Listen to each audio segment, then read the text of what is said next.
You got it locked on Roadium Radio.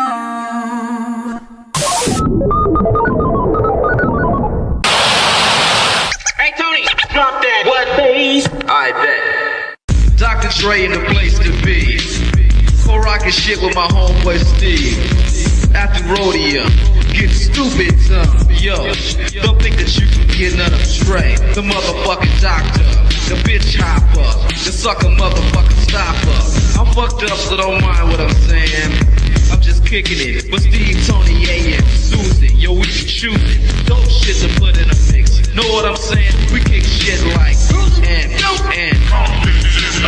a fact. And if your shit ain't in the mix, you know it's whack. And that ain't no bullshit.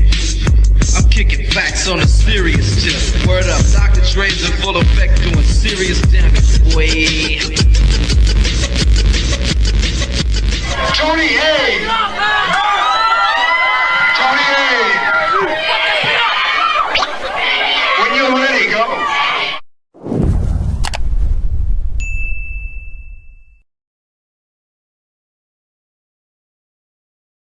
And welcome back, everybody, to Roadium Radio, episode 173. And I just got a few announcements before I introduce my very special guest. First of all, I want to thank 3D Energy Drinks. This is probably one of my favorite flavors. It's Pina Colada. You can buy it at GNC. You can buy it at 7-Eleven. I actually even saw it today at Target. But they've been sponsoring our show, so we want to show them love and thank them for blessing us with these energy drinks. I usually drink one while I work out. Got to work out 5 days a week, so I drink about 5 of these a week. So other than that, much love, much respect to energy drinks. Make sure you guys go pick those up and try them on. If you guys don't like it, I'll make sure to tell them to return back your money. Okay, so other than that, Sunday we will not be here because it's 4th of July and I want to pop fireworks with my family. Okay, so, but we'll be back next Wednesday with Mr. D interview, and we will be premiering his first video ever. This is the introduction to Mr. D. You don't want to miss next week. And I'm also going to have a very special guest along with him. So once again, we won't be here Sunday because I'll be lighting fireworks, and Wednesday I'll be here with Mr. D. You guys don't want to miss that video. It was actually directed by me. So hope you guys like it. And if you don't, hit like or dislike. Doesn't matter. You guys are still watching. Other than that, Friday, Freaky Tales. I got a special guest coming on. We're back to Freaky Tales where we talk the paranormal, spooky ghost story type of shit. You know, every Mexican family has a story que se le pareció el diablo. Of course. So we talk about all of that stuff. So other than that, for those of you that are hitting me up for mixtape downloads, DOCUMIXERY.com. For those of you that are hitting me up for merch, DOCUMIXERY.com. If you want to be a part of Roadium Radio, in July, I'm doing a lot more interviews, more than normal. So, we're going to be doing Wednesdays, Tuesdays, Wednesdays, and Thursdays on certain weeks. Even Saturdays and even Sundays. I just want to try something new, and I want to try to get a lot more people in. So if you want to submit your music, submit it to roadiumradio@gmail.com with videos and a short bio if you have it. Other than that, if I forgot anything, I'll say it during the break or after when we come back. So without further ado, please allow me to introduce my very special guest that flew in this morning all the way from Dallas. And she's not a Dallas Cowboy fan. XB Valentine, how you doing? I'm doing great, and it's actually a pleasure to be here, so thank you for having me. It means a lot. You know what? Thank you for being here. But first and foremost, how was your flight? Oh, it was good. You know, it was smooth for me. Unfortunately, it wasn't very smooth for smooth. But, you know, it went really well. It was a smooth flight, you know, so I'm thankful to be here. I heard you had to wait like 3 hours afterwards for your... Yeah, I did, you know, because, you know, Smooth missed his flight. But it's all good. You know, we're all here, and I got to explore a little bit while he was, you know, on the plane. So now, let me ask you, is this your first time out here to L.A.? No, this is actually like my 4th or 5th time. The very first time I ever came out here was in like 2000, I want to say maybe 17. Okay, yeah, okay. So. And how do you like it compared to Dallas? It's very different, I would say. I think everyone out here is like a lot more stylish, I'd say. It seems like everyone out here really has like a sense of style. It reminds me kind of like of a modern Mexico out here. Really? Like if this was what my idea of Mexico would have been like, you know, if it was ahead of its time, I think. Yeah, wow. So I don't know. I think the people, you know, it's very like still in the Hispanic culture. It's, you know, overrun more by like that, you know, culture out here. So definitely think, you know. I never heard of pull. That's very interesting. That's dope. Now let me ask you this: have you ever thought about considering moving out here? I never really thought about it. I honestly just moved out of my hometown. I lived there for all my life. I'm 24 years old now, so I just moved out last year to Austin. So it was very different because the town I grew up in is very like, there's not many Hispanic people there. It's a very small town. It's like a town where people go and retire. Okay. So it's, you know, it's nothing like, you know, how the cities are. So it was a drastic change. So out here, I think it's like 200 times more intense of a city for me. It is. Coming from like a really small town where it's nothing but country roads and stuff. Well, and what town was that, if you don't mind me asking? Georgetown. Georgetown. Yeah. Okay. Super See, small. One thing about out here, let's be honest, we drive out here pissed off. Yeah, I've noticed. You know, we drive. I mean, either if I'm not cursing the guy driving, get the fuck out the way, you motherfucker, you fucking asshole, you piece of shit. That's how it is out here. So yeah. And then everything is bumper to bumper to bumper to bumper. Something could be 15 minutes away. You can get on the freeway. It's only 15 minutes away, but it'll probably take about 45 minutes because of the traffic. It sucks. But out here, we actually pay for the weather. Yeah, y'all got beautiful weather out here for sure. And I love the beaches. I love the amusement parks. That's why whenever I traveled, like I would go to places and say, "What the hell do you guys do out here?" You know, because out here we're so spoiled. You know, we have Knott's Berry Farm, we have Disneyland, we have Magic Mountain, we have Universal Studios, we have museums, we have the beaches, we have everything. So for me to go somewhere, it'll, you know. It'll be too. I like hearing the ghetto birds, you know, at night, the sirens. I'm used to that, and I can go to sleep comfortable, you know. But I could wake up if it's too peaceful. I feel that. Yeah, it's what you're used to, you know. Yes, This is your home. Yes. So, but you know what? I have friends from New York that actually want to move out here because they're tired of the weather out there. Oh yeah. Oh, and it's cold like all the time out there. I cannot. Yeah, I couldn't do that. I'm from Texas, you know, so the heat is like a little intense out there. But that'll work. Now let me ask you this. I know we have basketball playoffs going on. Are you at all any sports fan? Are you a basketball fan at all? Basketball. I don't keep up with it as much as I used to because I was a diehard Spurs fan when it was like Parker and Timmy and Ginobili. That was the only time I ever watched it. Those are the glory days. Yeah, but after, you know, they started losing, then little by little the team kind of fell off. And I mean, I'll always be a Spurs fan, you know, as long as Popovich is still the coach. Yeah. You know. Yeah. But definitely the Spurs. I never really kept up with too much other sports other than soccer. You know, my dad's a big soccer fan, you know. He's a big Mexico fan. So I think besides that, those are the only two sports I What is he, like a Chivas, America? To be honest, I don't know. I feel like I hear him like talk shit about all of all of them.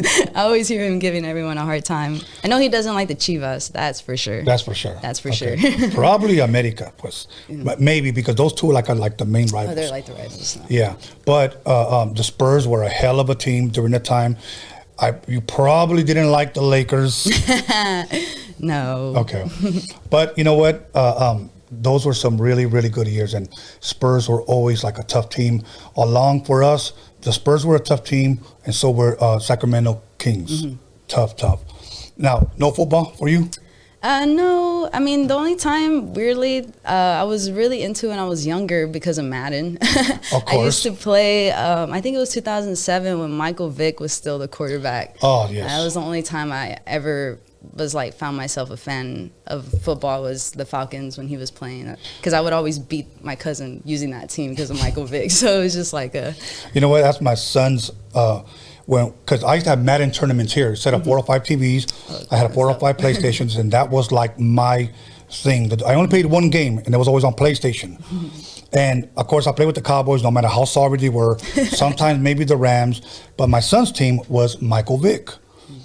But Michael, I'm a huge Michael Vick fan. As a matter of fact, I still have Michael Vick's Atlanta jersey. And the reason why I wear it, number one, because he was like the Michael Jordan of football. Okay. Second, those were my high school colors, black and red. So That's why I supported it. But yeah, that's dope. You played Madden. I never meet too many females that played Madden. Oh yeah, I grew up around boys. Well, Okay. Two boys really. It was just my cousins, and like everything they did, I did it. I had like two older sisters, but they were like 7, 8 years older than me, and so I didn't really spend much time with them. Okay. So because of them, you know, they were heavy into video games, but specifically sport games. So I played like 2K, Madden. I was pretty good. Like I won't even front. Like I was pretty good. Like I had my days where I would actually beat them, but yeah, I just like grew up around them, so I picked up on those things. Now I see you're wearing a Sandlot jersey. Yes. Okay, which is dope. Actually, you're the first one I ever seen wear a Sandlot jersey. Okay. Oh yeah. Now, do you watch a lot of movies? Do you watch documentaries, Netflix, whatever? And if you do, share. What do you watch? I'm a crazy like movie fanatic. So I'm like really big into action movies. So like a lot of like Denzel. I like Liam Neeson or the guy from Taken. But I also have always liked like the older like Disney, like not the Cinderella stuff, but I've always like the Mighty Ducks, like the older stuff. The Ninja Turtles, you know, I've like more of the stuff I grew up on is what I like to watch now as an adult too. But I'm really big on shows. Right now I'm watching one called Animal Kingdom. I don't know if you've ever heard of it. Yeah, that's like a, I'm trying to remember isn't it on the channel Animal something, or, because I like watching those Animal Kingdom like shows. Mm-hmm. I just don't know if that's the one I watch. Well, I think the name is misleading because it sounds like some Discovery Channel stuff. But it's actually a show about like it's about like a family. This kid loses his mom and he gets taken in by his grandma, and his grandma ends up being like the leader of like all his uncles do heists together. It's a really good show. It's really intense. Really? A lot of action, but it's really good. It's yeah. So that's what I've been watching. I thought you were gonna talk something like Tiger King. No, that's what when my cousin was the one who was like, you should watch this, and I was like, Animal Kingdom. It sounds like some like lions and shit. Because I'm not like watching. I ended up like getting into it right away. So it's really good though. You know which is a good one? I recommended it like I think last year when I first saw it. I saw it. Somebody sent it to me. Go, dude, you gotta check this out. And I didn't like the name, but it drew me to like, okay, let's see what this is about. Don't fuck with cats. I've seen it. Is it on Netflix? It's yes. Like I've seen the preview on it. Yes. I haven't seen that. I mean, just the title, I was like, okay, why don't fuck with cats? You know, and I'm not gonna give it away. If you get a chance, check it out, and I guarantee you'll be glued to the very end. Okay, I gotta check it out. It was one of the, I don't recommend like bullshit. Like seriously, I thought this one was actually pretty damn good. I watch a lot of those type of series. Like there was, again, I watched The Night Stalker. I don't know if you ever seen that one. Oh yeah, that's the documentary. Yeah, the Richard Ramirez idiot, that guy. That one, I think the other one, wasn't it the Cecil Hotel? Oh yeah, I was just telling him about that because I learned that Skid Row is actually right behind it, isn't it? Yes. Yeah, because I watched it's crazy. I watched that one too. Wow. That one. And so out of all those movies like Sandlot, Little Giants, you like Little Giants? Oh yeah, that was another bad one. That was another one. Yeah. I mean, I know because I used to babysit my kids, throw in the VHS cassette and sit there and watch it. Like, and then they'll watch it. They'll turn around and look at me, rewind it, play it again, and they'll watch it like if it's brand new all over again. Oh yeah. So, like that. Out of all those movies, which one would you say is the one that stood out to you the most? Little Giants, Sandlot. What were some other ones that were out there like that? Ooh, one that I probably was like super like loved as a kid. It was between Like Mike and, this is not really like in the same genre, but Matilda. I don't know. Matilda, hell yeah. That was like my shit growing up. Yeah. I remember I used to like convince myself I was just like her, but that was like the movie for me. What was that fat kid's name, remember, who ate that chocolate cake? Oh, Bruce. Bruce. I just remember because they all started like, Bruce. Yes. Yeah. That was a good movie. Oh yeah, I love it. That was a good movie. Now, your favorite line from Sandlot, if you have one. Dang, this is tough. But I tend to like use that part. Where is it like, you're killing me, Smalls? But there's this other one that I used, like, every time in that part where the little kid with the glasses, he's telling the scary story, and he's always like, forever. I always find myself doing that. Because the way the cop played it and the way he did his mouth. It like sticks. Yes, and then, what was it, The Beast? Oh, yeah. The Beast. Now, I hope my son is listening. That guy he's 30, but he was a little kid and watching it, and he used to have a teddy bear. And every time the beats came out, he would run behind the couch and then do one of these to see if it was over. So yeah, that was him. So I'll introduce you to him later. See if he still does it. But so now let me ask you this: growing up, what type of music would you say, as a little girl, was played at home? What would your mother or your father played? Who, you know? It was very different because, like, my dad was, you know, both of my parents are immigrants. So, like, I grew up around, like, Spanish music. But my mom grew up, like, in the United States when she was younger. So she speaks English. My dad doesn't. So my mom was, like, playing, like, a lot of 80s, like, punk rock. Like, she listened to, like, Journey and Heart and, like, R.E.O. Speedwagon and Aerosmith a lot. Okay. And then my dad was, like, heavy into, like, Maná and, like, you know, more of the romantic stuff. And I had my sisters who really influenced more of the R&B stuff for me. So they were playing a lot of, like, Jagged Edge, 112, New Edition. Okay. So they, like, that's what really stuck with me more. And then my cousin as well, who I was around a lot, he listened to a lot of, like, Bone Thugs, like Lil Wayne. So I had, like, that mix. Like, it was just constantly those four things playing around me growing up. Okay. So I think that's what kind of, like, influence a little bit of that, like, the in-between with not rapping but not singing, so I'm, like, right in the middle. So I think that's where it stems. By the way, Maná is a dope-ass rock en español band. They're really, really dope. And so now R&B, and then you said rock, I guess, that your mom would play. Man, that's quite a mixture right there. Oh, yeah. And growing up, did you at all play any instruments? I did not. And the crazy thing is, no one in my family is, like, plays any musical instruments or does anything music related. I'm technically the first one, like, out of my family to really. But I took guitar lessons, so I kind of know how to read, like, I think it's called tabletry, but that's about it. Other than that, I can't. Okay. You play any sports? I did. I played softball and basketball growing up. So I played softball for, like, 6 years, basketball for around the same amount of time. Oh, yeah. Which one were you better at? I think softball, just because when I played basketball, I wasn't in the best shape.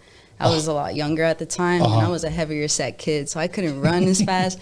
But I played softball my freshman year of high school, and that definitely, like, you know, I was already kind of in shape, so it was easier to be better at the sport for sure. Okay, so. okay.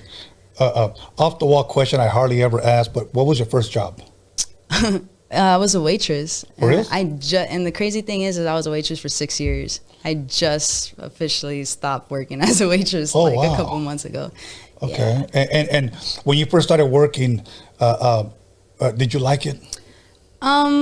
Not really, because the crazy thing is I worked with my family. So the reason why I started working is because I was supposed to go to college right after high school. And my parents, you know, they were like, well, since I decided not to, they're like, go to work. So, you know, I started working, and since I didn't go to college, I got kind of stuck there working, you know, just until I started doing something with, you know, with what I wanted to do. Right. So, you know, I think just the aspect of working with family just made it a little like, I don't know, because I was like, the other waitress was my mom, and then the manager was my dad, and then the owner is my uncle, and then my other uncle is working in the kitchen. Like, it's literally like an entire, like, family. So it was just, you know, at the time, I was diving into it kind of like, I don't know if I'm going to like this. But now I look back, you know, I'm thankful that I got to work with my family as long as I did.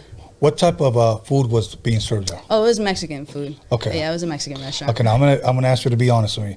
Is the food any good there? Oh, yeah. I'll tell you right now it is. We actually are, like, famous there for the breakfast tacos. Breakfast, breakdown or breakfast taco? Okay, so they're like, we only really do the flour tortillas there. We don't really serve them with corn, but they put, like, you know, your eggs, and then they put chorizo, bacon, potatoes, beans, and cheese, like, or literally any combination you want. There's some fat tacos, though. Damn. Yes, and they're good. Like, so they're known there in Georgetown because they're one of the first Mexican restaurants to ever be put there. It's a very white-oriented town, so they got there, like, right on time because there was no other Mexican restaurant there. Wow. So they built, you know, the name because of, you know, they're the only Mexican restaurant there. So. And what's the name of the restaurant? El Charrito. El Charrito. Yes. Okay, so if you guys are ever in Georgetown, visit El Charrito. Yes. And tell them to get a breakfast taco. Yes. And promo code to get 20% off XB Valentine. Yes. So wow, that sounds interesting. It almost sounds like a burrito, but just open. Oh yeah. Okay. Now, let me ask you this: why didn't you pursue college? So I think it's crazy because anyone who went to school with me always remembers that I was always the one talking about. After I finished school, I was gonna fully dedicate myself to music. Like, okay. I never really saw college as a plan for me because school wasn't something I was passionate about. Like, I knew I was fully capable of dedicating myself to something, but school just wasn't that. Like, it always felt very forceful. Like, although I knew I could do it, but it was just like, why is it that I can't apply myself to this, but I can do it to music? And that's like when I kind of like had this weird gut feeling that it's because I was meant to just focus on that.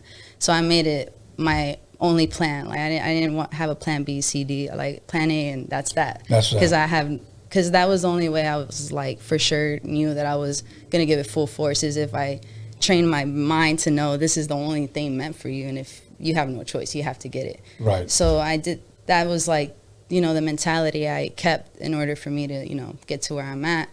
So I don't know. School just wasn't in my plan. Although, you know, I was told left and right, oh, you need to go to school, like by everybody. Yeah. But at the end of the day, I was like, you know, you're not me, and you're not going to know what it's like to be me. So I'd rather just do what I want to do, because at the end of the day, it's not how you feel, it's about how I feel. Exactly. So I think it was important for me to just pursue the one thing that was going to make, like, fulfill me long term, you know? Yeah.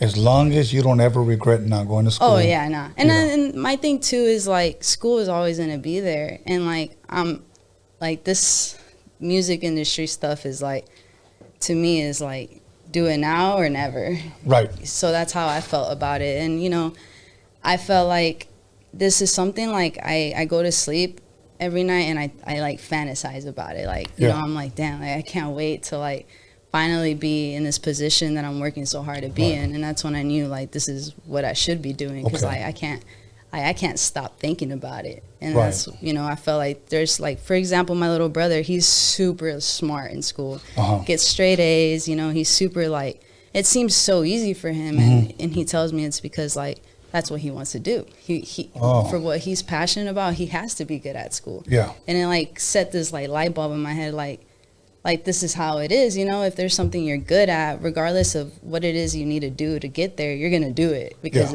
it's the outcome, you know, where you're chasing. And that's how I was like, school just isn't meant for everybody, you know. But I also believe, like, it can't be meant for you, but if you really want something where it involves you having to go to school, you're going to get it done, just depending how bad you want. When do you think, or how old were you when you decided this is going to be my dream? This is when, like, I'm going to pursue. When did you get serious? It wasn't until I was, like, maybe 16. I started recording when I was 15, but, like, I went that whole year being in denial about me just doing it for fun. Okay. Until my cousin, he was like, you need to, he told me, he was like, this is a very expensive hobby. And he would get really, like, not angry, but he would just play around with me. He's like, you're spending so much money on this hobby of yours. Like, he's like, you need to get serious about it, or otherwise stop calling it a hobby. Like, it just bothered him that to me it was a hobby and I wasn't taking it more serious.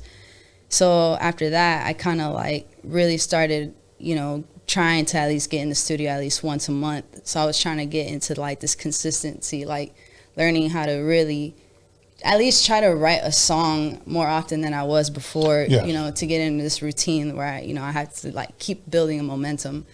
So it just really started from there, and I haven't stopped going to the studio since. Like, from age 16 till now, I've been in the studio at least once a month. That's awesome. Okay, take us back to, if you can remember, your first time recording and hearing yourself on playback. Oh, yeah. Can you take us there? And what were you singing to?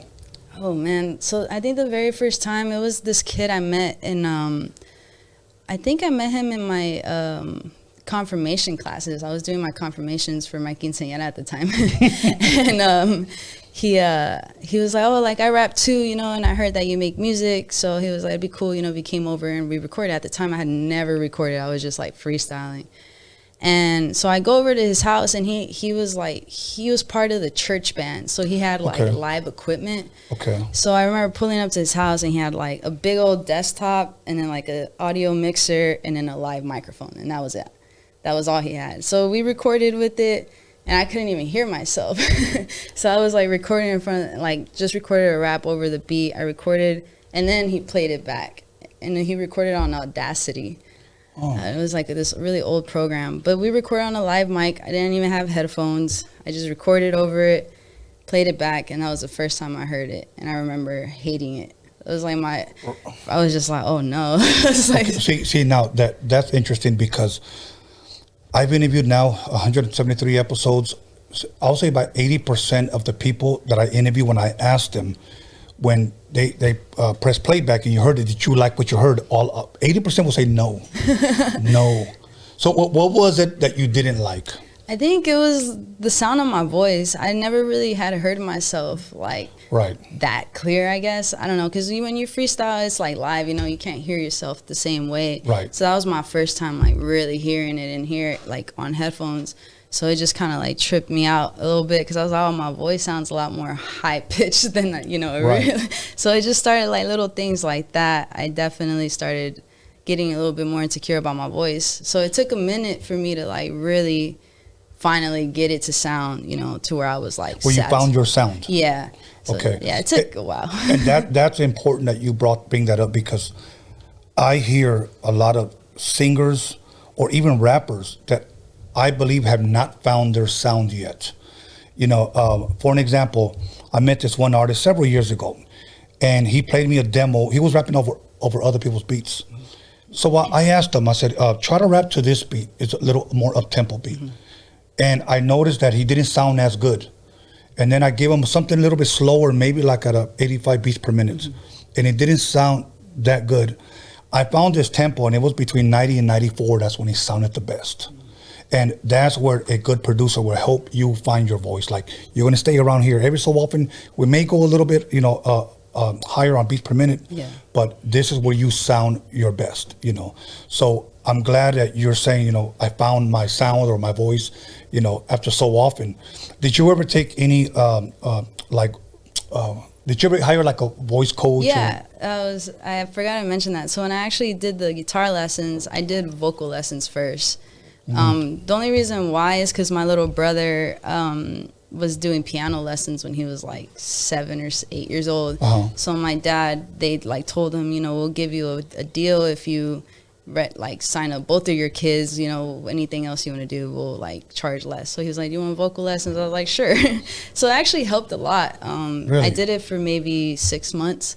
Okay. So it definitely helped tremendously. But you know, I'd love to do it again at some point, just because I know like how much it really could help you. Right. So it's something I'm open to do again. But yeah, I definitely did vocal lessons for a bit. Now here's the question that a lot of rappers like to avoid. Do you write your own stuff? Yes, I do. I write 100% everything that I do. Okay. Might be a dumb question, but would you ever be open if somebody said, I want to write something for you? Yeah, and I feel like a lot of people are afraid to admit that, but I feel like there's going to come a time where, you know, we all hit writer's block, and there's times where, you know, we've already written about almost everything we've been through or gone through, and sometimes we just run out of things to talk about. So I'm not opposed to the idea of, you know, someone, as long as it still sounds like me. Yes, you know? Yes. You know, that's the only thing, but, you know, I wouldn't mind. Okay. And as far as rapping, did you ever consider trying to rap, or did you ever rap? Yeah, so I started off rapping, actually. I was like, weirdly had this like time in my life where I was obsessed with boom bap. Oh, dope. I was like super into like MF Doom and like J Dilla and like all of them. Like I was just super fascinated by like the way they were rapping and the like how heavy the beat sounded. I was just like really loved all of it. So I started like diving into poetry more, and I started like writing poems, but not writing the poems to the beats. So I was like writing the poems and then just throwing the poem on a random beat or boom bap. So that was why I felt like at first my sound wasn't really there. It sounded like a bunch of words were thrown on a beat, you know. But I definitely wanted to be a rapper. That was my main goal at the time until I like really started experimenting. And I was like, oh, you know, the rapping wasn't really taking me the route I wanted to go, versus like the singing was really starting to make me feel like it was more, I guess, more in the commercial side. Like it can definitely be used differently than my rap stuff. Right. So I was like, oh, okay, this is what's going to work for me versus, you know, doing that. So is it safe to say that if you, how would I say it? If you wouldn't be singing, you would be doing like some boom bap shit? Oh, yeah.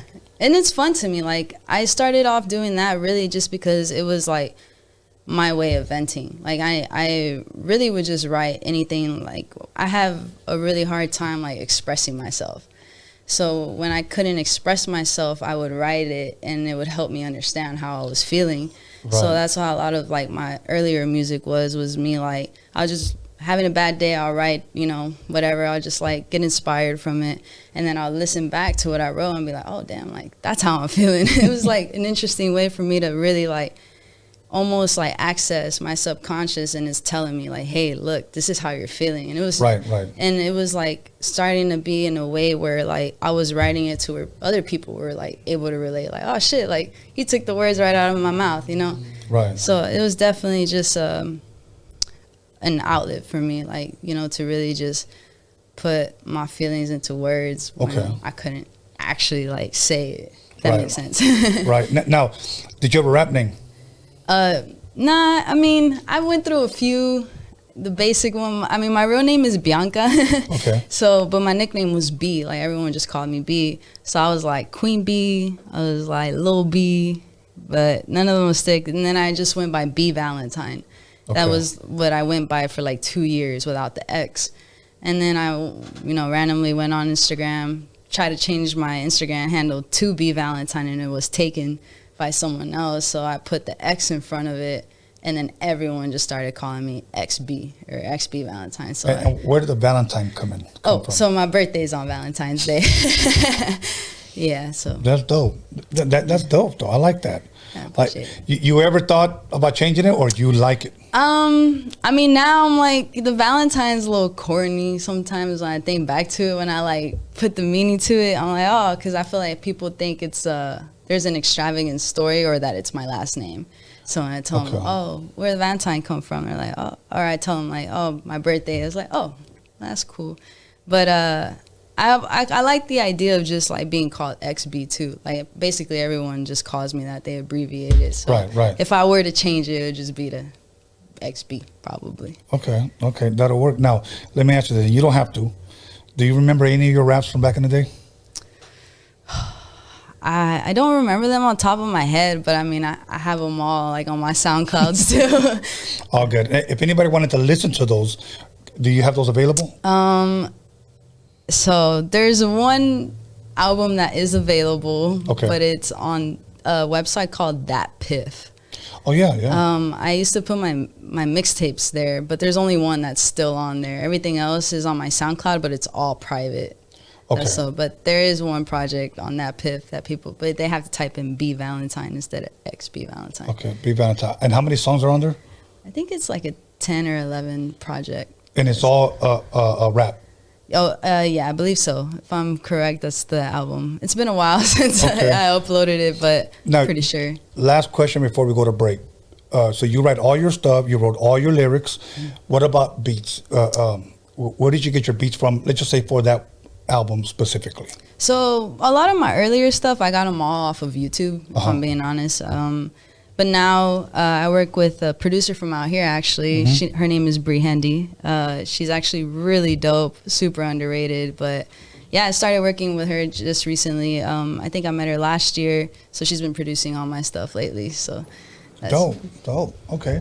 Well, we're going to come right back. I have a list of some of your videos on your YouTube. I want to talk about them, and we'll promote and talk about everything else you got going on. Okay. So, everybody, once again, make sure you call somebody, text somebody, slap the shit out of somebody, let them know that XB Valentine is in the motherfucking building. Yeah. We'll be back, and don't forget to go get a taco breakfast burrito, I guess. We'll be back.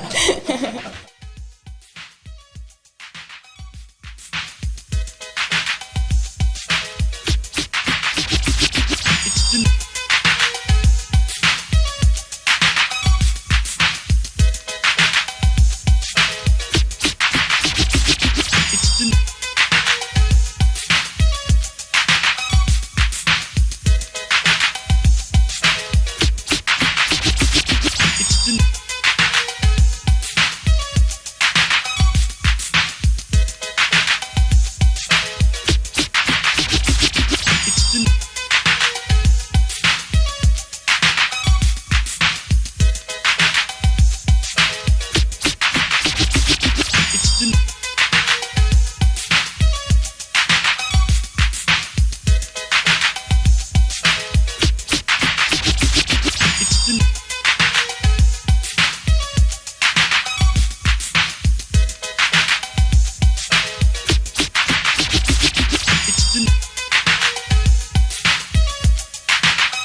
A.DA, chilling at the Roadium with my homeboy Steve.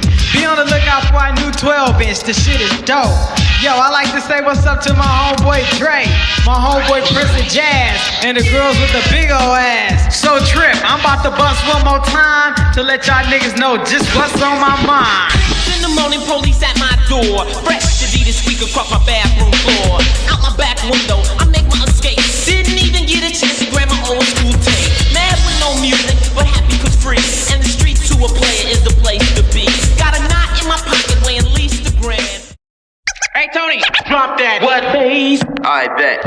My name is the Croft, the C-R-A-W-F-O-R-D, the poet high C. Tony A, the wizard, just as cool as a visit. Thinking out of turn, stabbing pussy like a lizard. Oops, I'm sorry, homie, I didn't mean to say that. Steve is in the house, come on, won't you play that funky dope beat? You know you gotta throw me some Stanley's ass Croft, coming straight from the Roadium. You are now about to witness Tony A. Get funky. Tell them where you're from. You don't think I'm living, well, fuck you.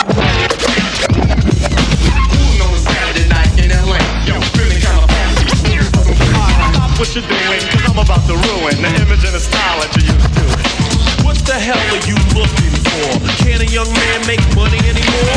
Wear my jeans and like freaking on the floor? Or is it my job to make sure I'm poor? Disruption, disorderable, nourish, not justify. Those that live at the FBI, look at mama's baby.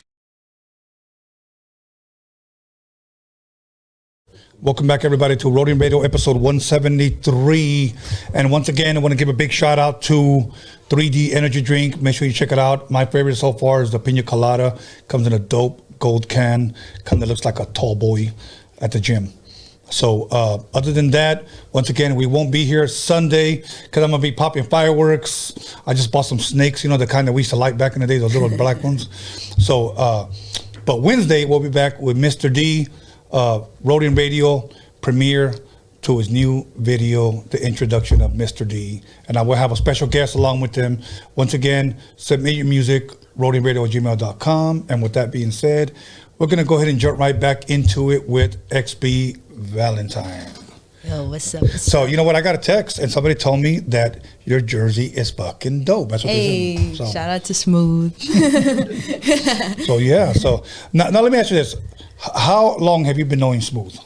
Well, I've known of him probably longer than he's known of me, but Okay. I met him in person just this year, or the end of last year, sorry.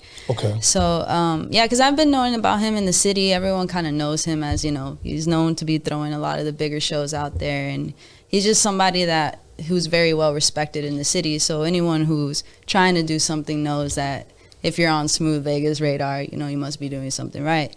So that's how, you know, based off of my knowledge, that's what I knew about him. And that's what I was, you know, kind of like, I never really approached him. I was kind of more so just waiting until I had enough to approach him with. And one day I did finally message him. I sent him a really long message on Facebook, basically telling him like, oh, hey, I have an EPK, and, you know, I know that you throw a lot of shows, and I'm willing to do whatever it takes. Basically, you know, just letting him know that I was ready to work. But I never heard back from him right away. So, you know, I left it at that and just kept moving forward. And then finally I started, you know, noticing him kind of commenting more and being more interactive with the stuff I was posting. And I had always been, I used to always film these like teaser videos in front of a microphone, and just like I would, you know, lip sync and then like throw the audio over, and that's how I would promote a lot of my newer stuff.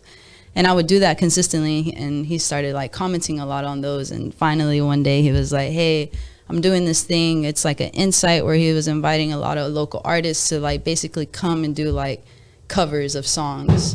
Right. It was gonna be like a series. So, you know, I was like, oh, cool. Like, this is my opportunity to finally kind of, you know, show him what I got. And I pull up, and I was really nervous just because, you know, everyone there, like, there were like musicians. Like, everyone there had an instrument or had like someone with them playing an instrument. I was like by myself. So I was kind of intimidated. So, you know, I was definitely really nervous that day. But, you know, that was the first time I had like a real conversation with him. And he showed interest in me. He approached me with that he had an idea of, he was like, you know, considering managing artists. And, you know, he wasn't 100%, had decided he was going to do it just yet, but he did bring it up to me, and he did mention that he would want, to potentially keep working with me. Right. So I left it at that. We did that, and he kept in touch with me a lot. He would check up on me and just ask, what have I been up to, and he started just, telling me, hey, like, come out here one day, and we had like lunch together, right. and we just really like talked, and we really got to like know what we wanted on both ends and what was the goal we were trying to accomplish. And it just seemed everything was just working very naturally, like nothing was forced. He would hit me up, and be like, hey, come out here, because at the time I lived in Austin, so I would drive from Austin to Fort Worth just to like go meet up with him. And just doing that, like,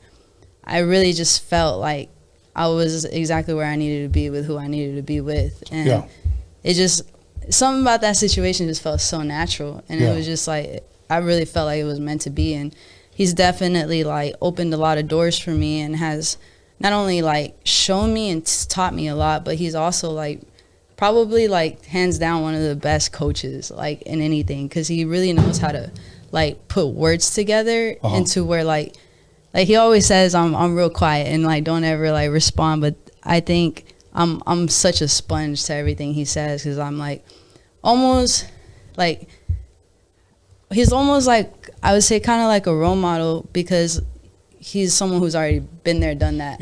You know, so it's different whenever someone who's like talking about it and being about it. So, it's a different type of respect. So it's definitely like an honor to have him in my corner and to have him teaching me the ropes of all of this. Before I say what I'm about to say, if you hear some more booms, it's because we got a bunch of dumbass motherfuckers celebrating 4th of July today. Oh, you good. Okay? Sometimes it literally sounds like we're in the Middle East. Seriously. So, no, you're good. 3 o'clock in the morning, boom! Like, how many fireworks you got, Yeah, it's hard. But to me, that's encouraging that he has been somewhat not only a coach, but maybe a mentor, and teaching you things that you probably... It would have took probably a lot longer for you to know.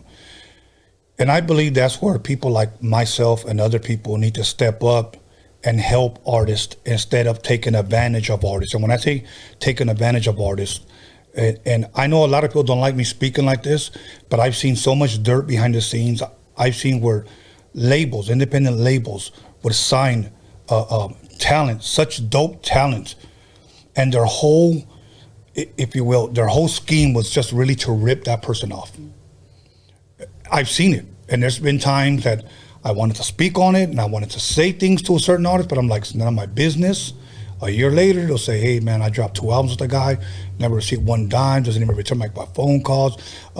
He was collecting all my money from the shows, and believe it or not, artists like that end up dropping out because they almost feel like, is this what it is? Yeah.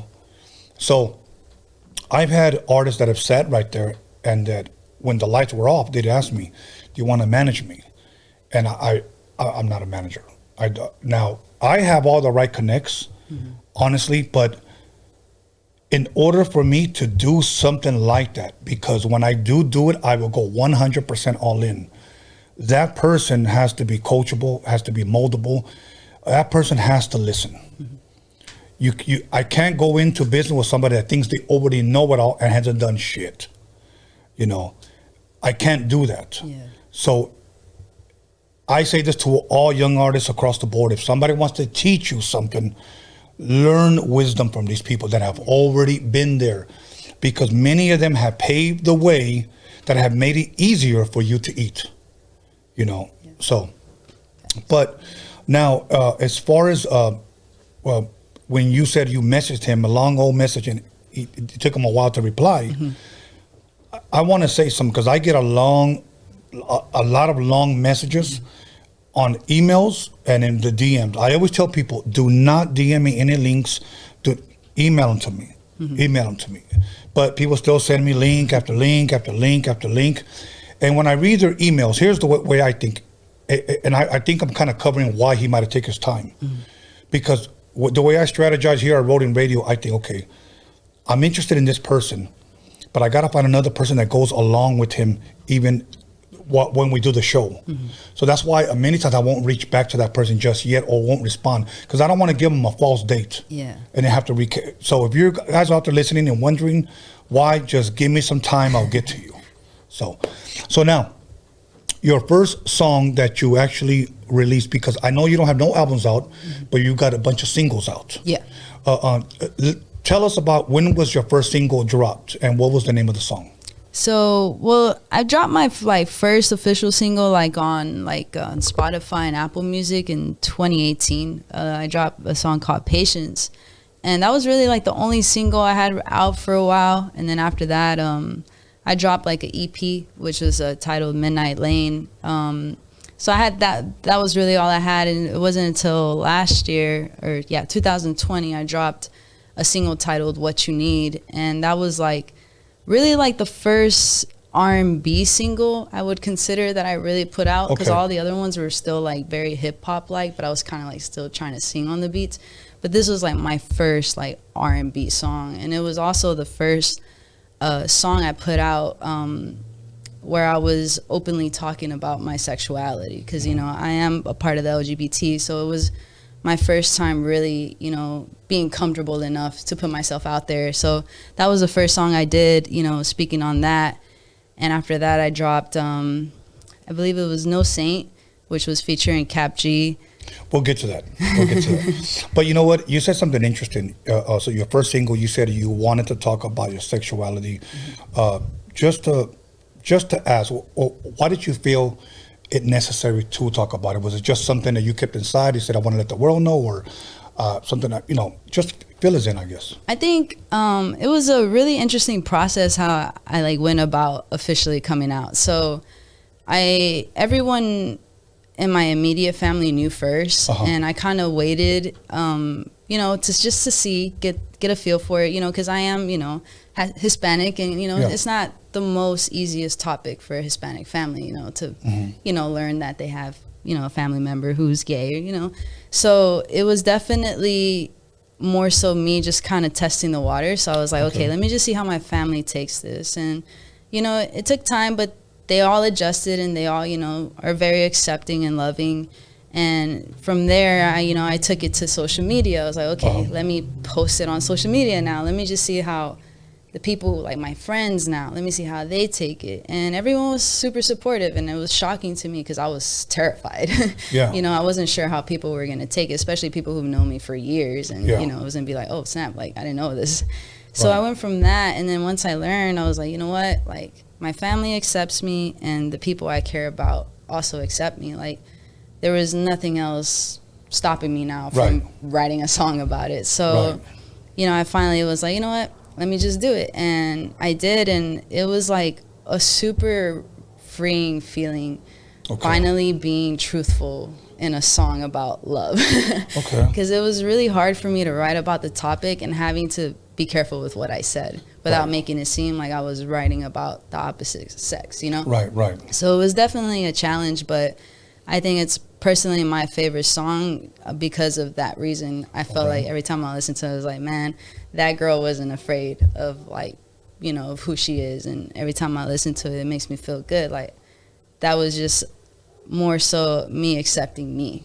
Okay. Now the song comes out outside of your immediate family and friends. What was the response? Did you get any negative? No, luckily I didn't. I mean, honestly, I feel the people who I do have who support me are I don't really feel there's any negative energy, and good. Even if there is, it's not visible, at least not yet, Yeah. So it's hard for me to say that I notice it or anything like that. But as of lately, everything's been super positive. And the funny thing is the ratio of male to female on that song, more guys listen to it than females. So it was really interesting to see that ratio. So it's cool. I get guys all the time that jokingly come up to me in shows and be can't be bringing my girlfriend, or it's cool that people support it to that extent, and they're not dismissive towards it. So I'm just thankful, that people are accepting now. All good. You know what? I'm glad you are comfortable enough to speak on it, you know. I know most people probably would never ever want to share that. Yeah. You know, but you shared it on the song and you said the response was good. So there were some things that I saw on your YouTube, and there were some songs in our FTH. Yes. And what is that? So it's an abbreviation. It stands for Not Ready for the Hills. Okay. Yeah. So that song, I wrote it the very first time I flew out to LA was to record that music video. So Okay. that was actually, in that music video was my very first time here. And we decided to book an Airbnb in the hills, so to shoot it. Because the song, ironically, is talking about how I wasn't really ready for that type of life. It was more metaphorically speaking. So to like shoot it out there was really dope. But that song was like probably my first time really experimenting with that type of melodic like singing. That was like my first transition over. So that's why it's probably like I think that's the oldest video on my YouTube channel. Yes. So that was like, where it really started, was there when I dived into that melodic scene more. Okay. And who produced it? That one was produced, oh man, I cannot remember his name. I want to say it was, I think his name was Ryan Bridger. I could be wrong, but yeah, he produced Patience as well. But it's some dude from London. I found him on YouTube, but I ended up connecting with him, so he produced that song. You know, one thing that trips me out, I meet a lot of rappers out here that tell me that they know guys in Germany and London or whatever, and they like, for reals? And a lot of these guys make like funk beats and shit like that, and email them to guys out here. So the next one I came across was No Drama. Oh yeah. Talk a little bit about that. That's like a really fun song to me, because I wrote it like out of a time where I was like coming out of a really toxic relationship, and it was more so like after the heartbreak stage. Like I was at a point where I just stopped caring about what went wrong. It was more so like, I'm just gonna allow myself to be really free. So I wanted the music video is more like nostalgic. I wanted it to represent like more so of like what it was like growing up. Like, so I wanted it, I had like the old CD player in there, and I gave it like, I try to give it as much 90s feels, because I wanted it to show how I almost felt like a kid again. Right. So it was like, oh, no drama, like, I'm like free of everything. So that was really just the concept behind that song, was just really me finally telling myself like, look, you don't need this, like, you're good. Right. So that's what that song just, to me, it was just really fun writing it. It was like a moment where I was actually like, I felt myself finally wasn't sad, like singing a song. So I was like, now, the one we just talked about, you said that was actually your first music video, okay? Yeah. How did you feel being in front of the camera? I was super nervous. Really? I think at that time I wasn't very comfortable with myself just yet, and like I definitely wasn't used to being in front of the camera, or really didn't know, or had like a sense of style, like let alone that. So it was definitely just like the whole experience was super nerve-wracking. I just remember being really nervous and like having to tell myself like, oh, like I'm really stiff, like I need to like just loosen up. But other than that, like the experience like was really dope, because to be able to say my very first music video, I flew out to like LA. That's dope. And shot it, and it was just like me and my 3 friends, like we saved up and made it happen. And that's awesome. That's awesome. Cool. So now there's a song on there called Midnight. Yeah, Midnight Lane. Okay, Yes. Midnight Lane. Okay, because I heard you mention that it was an EP. Yeah, so Midnight Lane is actually the name of a street that I grew up on. Well, I didn't live there. It was my cousin's house, but I basically grew up with them. Right. So ever since I was a kid, I was always at their house. So the name of the street is Midnight Lane. Okay. So I named my EP after their house just because, I experienced it all there. Like, I got drunk there for the first time, like it was just, I definitely, like that was like my definition of home for me growing up. So I just paid a lot of tribute to, to that name. And whenever, so the song Midnight Lane, that song was originally titled Angel on the Canvas. And the song was a tribute after my cousin passed away, which is the one I grew up with. He's actually the reason why I'm an artist. Like, he was the first person to ever tell me, that I needed to be doing music. So when he passed away, I felt like I had no choice but to, like, really like go harder than I ever had before. Right. So I wrote the song, and the song wasn't too much of a tribute to him. It was more so like I wrote it when I was really feeling like, you know, I was really allowing myself to feel the emotions of his passing. Right. So that was more so what the song was about. And I sent it to one of my friends, and he was like, this would be the perfect song to like gather all of us and like almost pay a tribute to him. So it was all his idea. You know, he was like, we should dress up in his favorite color. We got his mom in there. We got like these 2 little boys who were like his kids. Like we really like just decided to make it all about him. So that's what the music video ended up being about. So I decided to use the same title for the song. Okay. Then, just to back up a little bit, the No Drama, who produced that one? That one was produced by Yondo. Okay. Oh, yeah. He's a really well-known producer, so I'm sure anyone heard that name. They're like, oh, yeah. And Midnight was produced by? That one was produced, I think, by Yondo as well. Okay. Then we come to No Saint, featuring Cap G. Okay. Yes. Why No Saint? Tell us. So No Saint, so the song is also like, after What You Need, I got real comfortable with, you know, finally being very expressive, you know, with my sexuality. So I got, you know, it made it easier for me to just write songs about, you know, my actual like love life. So No Saint was after, you know, I got in this situation where, you know, I was seeing somebody and we didn't really know what we were. We didn't really label it, but we were just doing our thing, and it was me basically like saying like this person isn't as innocent as they seem. Okay. So that's really just the concept of the video, basically. I mean, of the song as well. So I wanted to basically just say how like there's this person who comes off very sweet and angelic, but they're no saint. Like, you know, that's basically like the concept of it. Is just, you know. Okay. And how did you get connected with Cap G? So that all happened because of Smooth. Okay. It was crazy that night. He just randomly called me, he called me. He was like, hey, he's like, don't go to sleep. He was like, just stay alert, don't go to sleep. I was like, okay. And I think he told me that at like 9 o'clock at night. So I was like, okay. He's like, by 3 o'clock or something in the morning, I'm going to send you a song, a verse with Cap. I was like, oh shit. He just told me that. Like, I didn't even expect it. Like, cause Cap had been going to the studio where like Smooth and our engineer also chills at. So, you know, he had been going there a lot. So they already had like a friendship established. I didn't know Cap personally yet until finally he invited me. There was like this, like, I guess like a networking event where, or no, sorry, I'm getting it confused with a different day. It was just a studio session where Cap G was just booked up with features. So he was working with a bunch of people that day.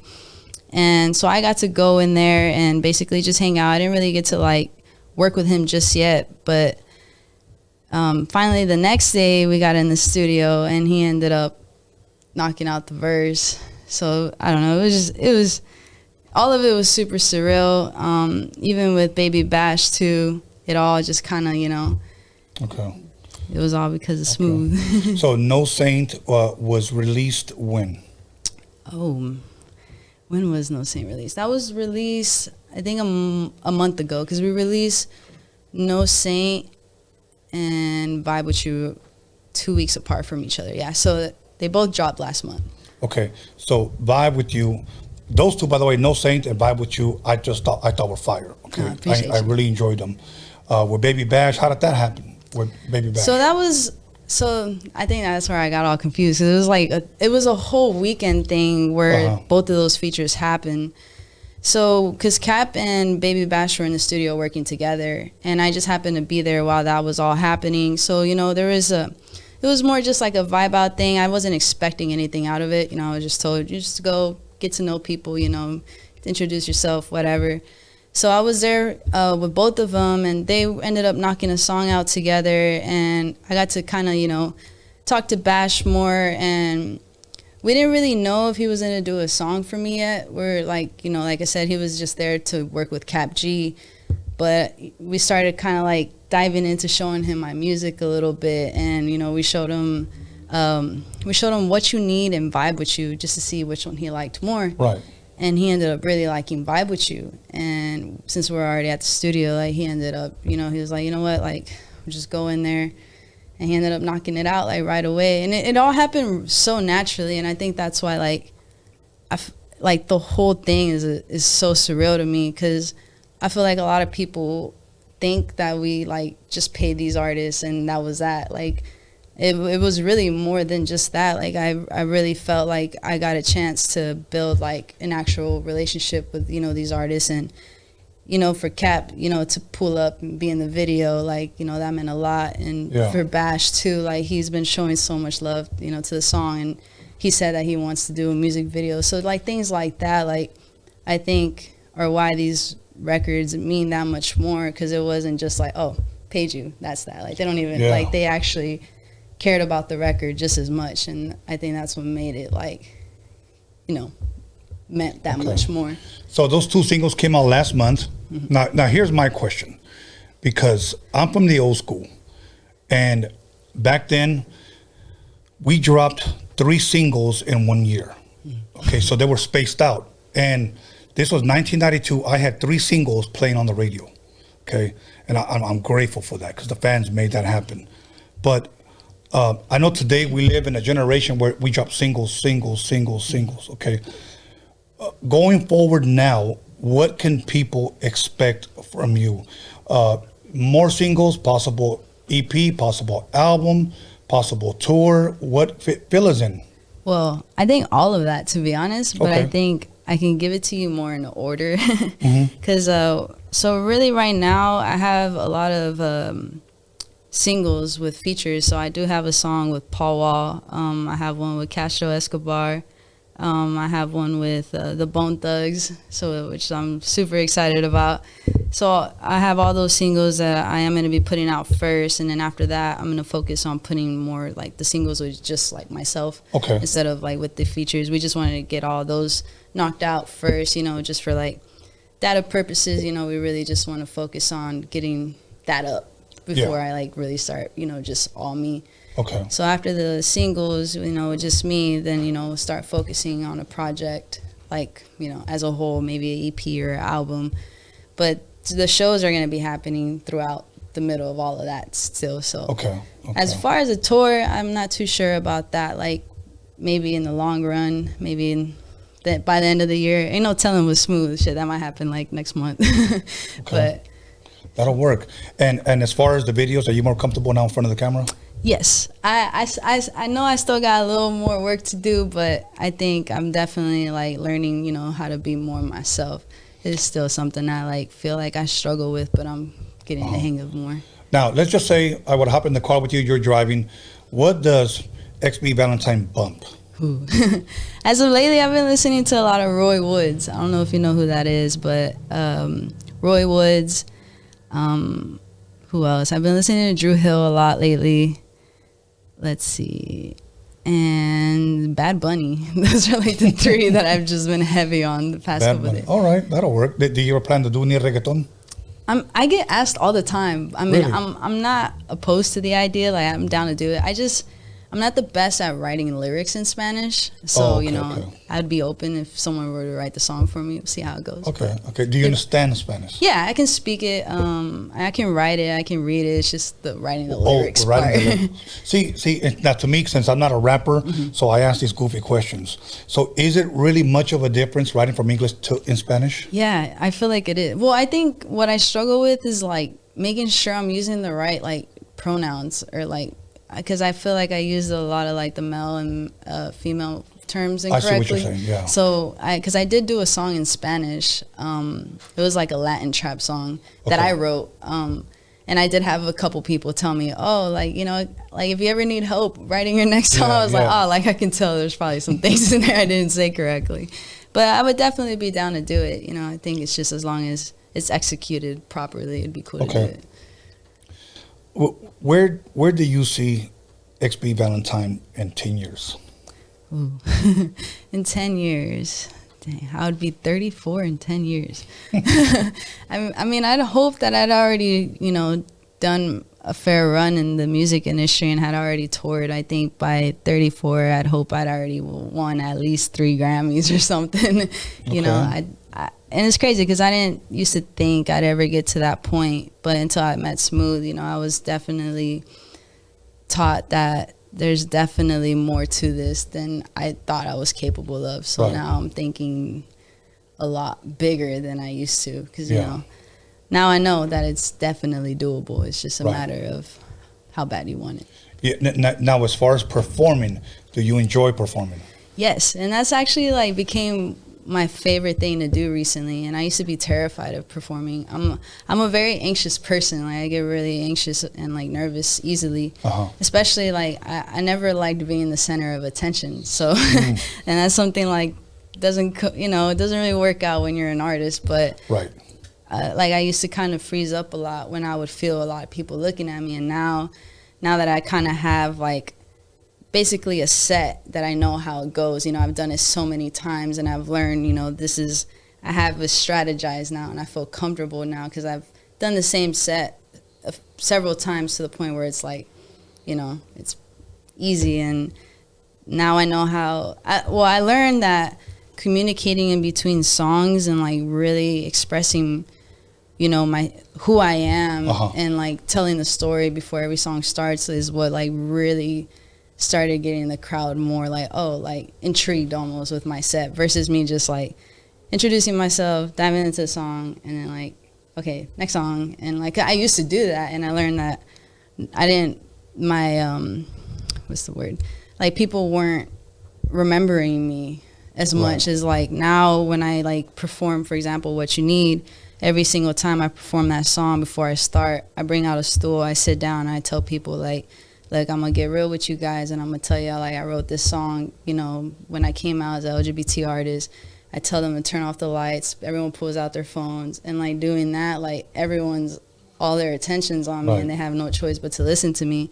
And when I started doing that on my sets, now I have, like, moms coming up to me after shows telling me, like that song, like, meant so much. Like, my daughter just came out to me. Like, I had people, like, gay people come up to me and be like, oh, like, I love that you did that. And that wasn't things people were doing before. And it's all because I gave them, you know, a story before performing the song. And I learned that doing that definitely made a huge difference because people remember my name now.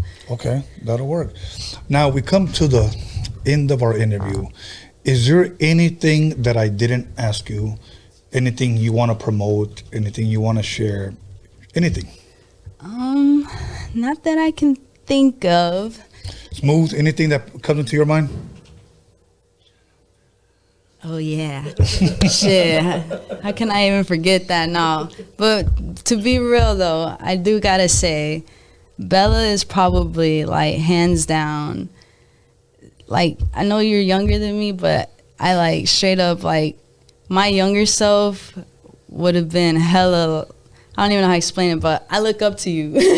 I know you're younger than me, but it's crazy because, like, Reverie was someone that I genuinely, like, I grew up really, like, admiring her and remember thinking, like, man, there's not many Latinas out there, like, really doing it the way she was. And I saw Bella for the first time. I didn't really know who she was until Reverie and her came up to Dallas. I had got introduced to her, and he was telling me about it, like, man, you need to check out this girl, Bella, that came with Reverie. I was like, oh, shit, like, I never checked her out. I was like, whoa, like, who is this? I was like, yo, she goes hard, you know, and it's really dope to see someone like her, like, putting on for her city because, you know, there's not many people doing it right. And so it's really dope. You know, shout out to Bella. You better keep going, man, because I expect to see you doing it big. And I'm really blessed and honored, you know, to have y'all support and, you know, your support as well, and to be here, it's an honor. So thank y'all so much. It's all love. All good, all good. With that being said, first of all, I want to give you a thank you for giving me the honor and the pleasure to be able to interview you. And I always tell artists that I believe have, you know, that love music and are pursuing their career, that when you blow up, just come back and give us another interview. Okay. Got you. Don't be like gonna be 5 Gs, Tony. Okay. Nah. So all good. Other than that, Smooth Vega, thank you. You know, a lot of people don't know is that you flew in, and to me, that truly means a lot. I remember when I first got my first artist, I wanted to fly in. I'll be honest with you, I was like, "Are you sure?"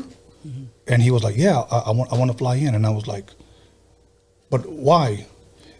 And here's what he told me, because I didn't know. He goes, "Dude, your show is a lot bigger than just in your city, bro." Mm-hmm. And I was like, "If you think so, then come on down."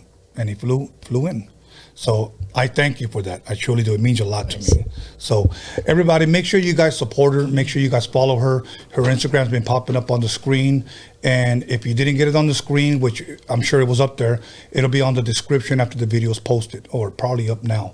But make sure you guys follow her and support her.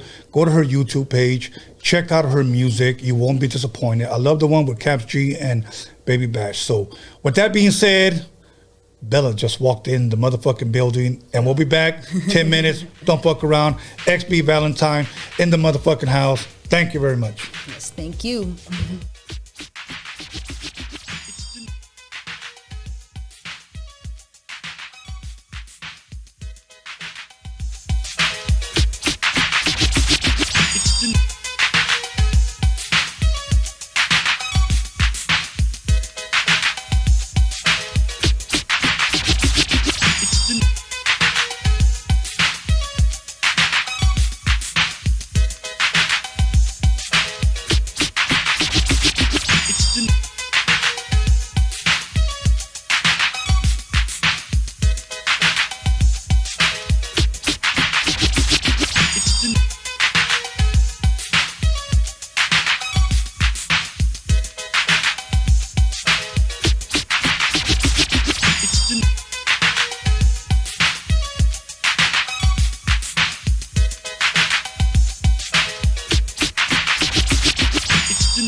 Welcome back, everybody, to Roadium Radio episode 173. And my next guest is no stranger to Roadium Radio. As a matter of fact, I believe I met her before her first official video. And I'm very proud and happy to say that. So without further ado, please allow me to introduce Bella the rapper. Yo, what's up, what's up? You got something for us? Yeah, a little something. All right. Look. They hating on my name because I'm popping, got them pissed off, and all the bitches mad they got a gun to keep a dick soft. Players on the team, but everybody getting pissed off. Fucking with their mind and make it solve it like a jigsaw. Hold up, let me bring up that. Had a little something real quick in my head. I was like, fuck, I lost it. All good, all good. So how you been? I'm good. I'm working more and pushing myself a little bit more. Yeah, you know what? I saw you, was it Saturday at the Kiki Smooth? Oh yeah, his EP release. Yeah. So much love, much respect to Kiki. You know, thank you for having us. But I want to just point something out really quick. The first episode that you were here was episode 61. That was the first time you were here. Okay, that was 112 episodes ago. Yeah. So the first time you were here. Wow. Since then, I've seen you really bloom. You know, at least in my opinion. Take off, but that's just the beginning, because I truly believe that you still haven't seen where I believe you're going to be headed. Oh yeah. You know, and for me to be able to sit across from you, seeing a rising star, someone whom I believe in. I wouldn't be saying these words if I didn't believe it. But I truly believe that you're going to go a lot farther than what you think. You know. Believe me, when you start, I see that through all the love you show. I always see that. Yeah, thank you. You know what? And my thing is this: that I love to shine. I love to shine and show love to artists who really want this. You know, I've always told artists this: if you can learn from someone who's been there, please take their advice. You know, that way you can miss a lot of the BS that you may be going through. Somebody told me this, so I'm going to take the other route. Yeah, and that's what I'm very proud of. This is only my first year doing this, and I've been with hell of artists that already been in the game. Shout out to Reverie, who's always giving me little tips that she knows about things that are happening and things she's been through, or let alone how she promotes and how she, you know. Yeah. It's crazy because I always looked up to her as when I was a little bit younger and going through stuff. I was listening to her music, and now I hear her telling me this, and you need to promote but you should promote like this, you should do this, and it's very helpful to know things like that. Yeah, you know, for the audience that may be watching and may want to know, how did you and Reverie meet? How did you guys meet? Honestly, I first talked to her before I even started rapping about open mic shows, before even I met my manager. Or no, actually, I think I met her at the time. And I was asking her about an open mic. She texted me back like, hey, the banana something show is open, da-da-da-da-da. I think, how did we meet? She asked you to come for a tour. Oh, yeah. She asked me to come to help her with her brand and take pictures of it with her. And I was like, hell yeah. I was a little nervous, but you know me. I don't get starstruck over that shit. Okay. So you guys went over there. You guys took a bunch of pictures and stuff like that, and then from there, you guys built somewhat of a relationship. Yeah, definitely. Okay. She was like, "Hey, you're dope." I showed her my song because I wasn't sure if she ever checked it out, but I gotta make sure. Okay. Now, and then, if I'm correct, you guys went to Texas together. Oh yeah, we went to Texas. Shout out to Vega for last minute plans, and we met XB. So shout out to XB. I'm very excited to do music with her, and glad that I'm here on an interview with her. Dope. Now, I know that you have done a lot of features, a lot of songs with a lot of different artists. As a matter of fact, you just dropped a video not too long ago. What was the name of that song? Trust Issues. Trust Issues. Okay, before we get to that one, I know you did a lot of songs with, if I'm correct, Young Uno. Mm-hmm. Okay. I think like one song with him. Yeah, one song, one video. And then you did a couple other songs. For those that are, let's just say, for an example, that you're reaching a new audience right now and they're barely finding out who Bella is. Yeah. What videos, if you could kind of like bring us along? You did that one song with Young Uno. And then we have Breeze, my top single, just hit 2 million views. in the past year, barely. Dope song, by the way. Thank you. We also have my EP. We got Pull Up. I have music videos out. I just dropped Life Lessons in Texas. And then we got the Trust Issues. I don't know what other videos I do have. I have like Yahoo, just other little videos that I had made. Yeah, Trust Issues was dope. It's my 1 year anniversary that Dope. I decided to do a video. Well, me and my manager decided to do a video. She's like, you should do a video for your 1 year anniversary. I was like, hell yeah. Shout out to Ancient for the direction and everything. It was really dope of a story guideline. It was basically about me having trust issues with people, and the video was basically about, you know, my boyfriend or whatever fucking with somebody that I didn't fuck with, or my homegirl, I mean. And it was something similar to what I really was going through. And it was crazy because I never knew him, never met Ancient. And he came at me with this story of like, hey, so this is how it is. Telling me like, then you're going to point a gun to his face and act like you're going to shoot him. And then, dum, dum, dum, dum, your heart beating. And then, woo, like cops come in and everything. But you don't end up shooting him until the end. And you wake up and it's a dream. You thought it was a dream, but the cops are here to come pick you up because it wasn't a dream, you know? Okay. A lot of people get confused. I've seen reactions or comments like, hey, what really did happen? What, or, you know, okay. We need a part 2, da-da-da-da-da. I'm like, wait. You can start a novella. For real. That's good. You know, one thing that I really, really, I could say appreciated, or I'm trying to find the right word, for lack of better words. It made me feel good because when I first met you, it was with Erica and your mom. Mm-hmm. How's your mom been in all of this? Has she been traveling with you at all? She at the video shoots? You know, how was that? Honestly, she hasn't. She's been like doing work and stuff, trying to put food on the table for us. Okay. But she's planning on coming for my tour I have coming up, and you know. That's awesome. Yeah. I like to see parents involved, you know, and their kids' lives. Yeah, you know? She supports me a lot, and I love my mom for that because she sees my dream. You know, at first, she probably thought it was something I just love to do because I've always been into music. My family's always been into music, but never made it to a big platform like this that I have, you know? So yeah. When Erica came in the picture, my manager, she started seeing, like, damn, she's serious about this. And, you know, little by little, now I'm on tour. Now I'm doing this with big artists. She's like, damn, brother, I'm fucking proud of you. So now, now let me ask you this. Might be kind of a weird question. Does your mom like your music? Mm-hmm. Oh, yeah. Her favorite is Trust Issues for sure. Okay. It's crazy. I'm like, what? That's your favorite? I think that was when I wrote it like when I was 13, 14. Really? Yeah. Okay, I'm going to ask you again. Really? Yeah. Wow. Okay. Man, maybe I forgot our first interview. Shoot. Okay. You know, that's crazy because you know what that kind of reminds me of? Even though I'm not kind of comparing it, but you ever heard of a song called Careless Whispers by George Michael? Mm-mm. It's a beautiful, like it really is a beautiful love song.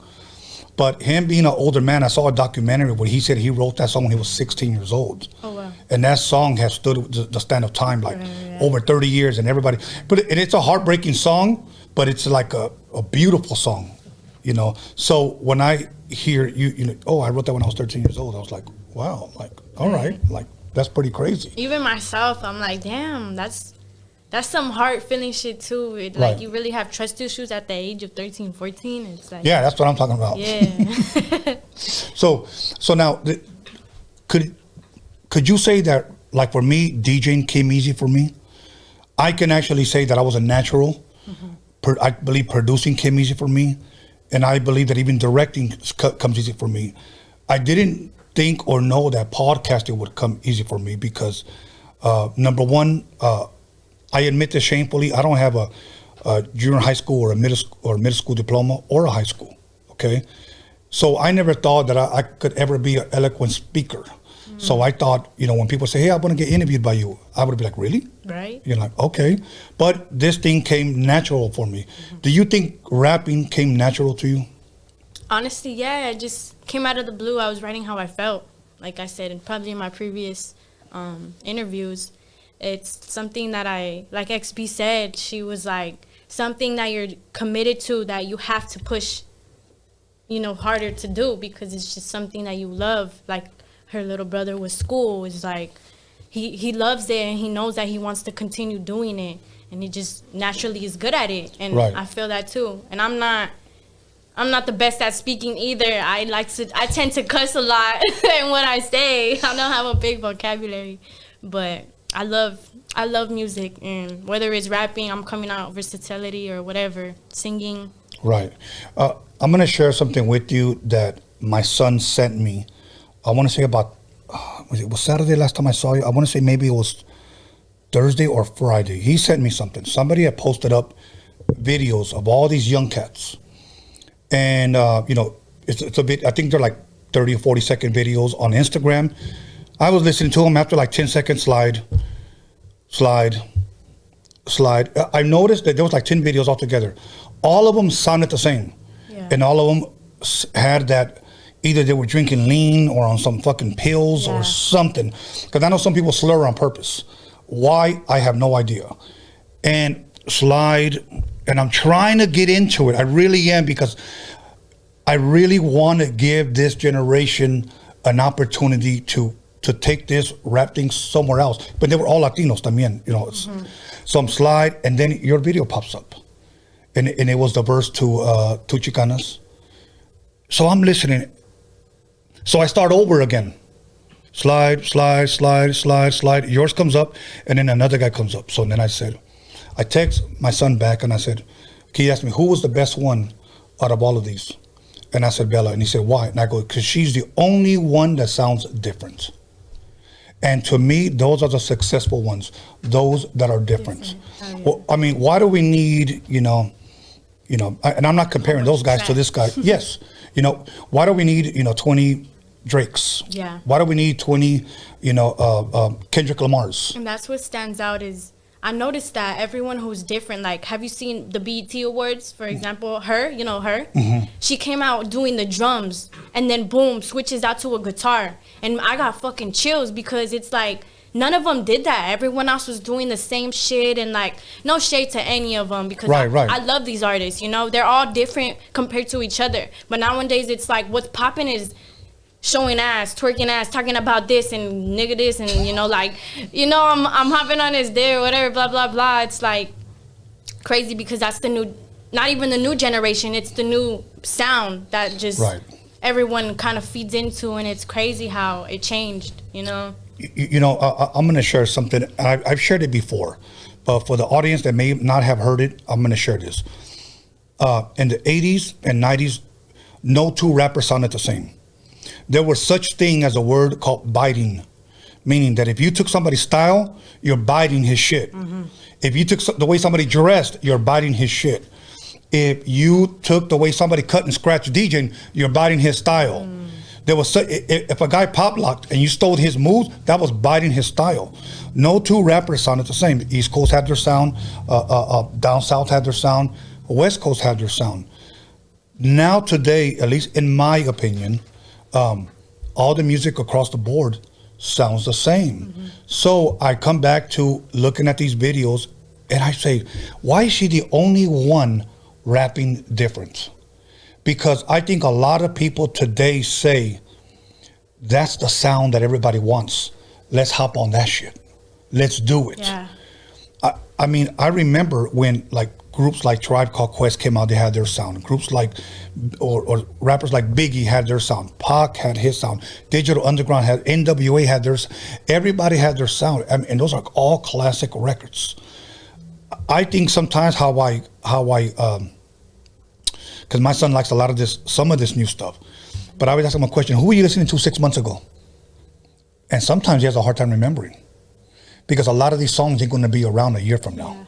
Yeah. Nobody's ever going to remember them unless you're different. So I tell people, I dare you to be different. And I think you're different. And I think that's why you're in your own lane. Mm-hmm. And another guy that I believe is going to be headed in that same direction is the artist you met, my artist, Mr. D. Yeah, hell yeah. One thing that I've noticed about you and him, the similarities, is that you guys listen. Honestly, you guys listen. I think it's very, very important that you guys heed to the words that us older heads are just trying to explain to you guys that this could be an easier road because you have the talent to get there. Now, it's up to you if you want to listen to it or not, you know, but most people that listen are the successful ones. So do you like where you're headed right now? I honestly do, and I want to be farther than where I'm headed now. I push myself a little more every day. I'm writing every day. I'm thinking, like, what can I do to just, you know, make my head bigger to things that aren't in my hands right now. Right. You know. Okay. Now, you said your video Breeze hit 2 million views. Yeah.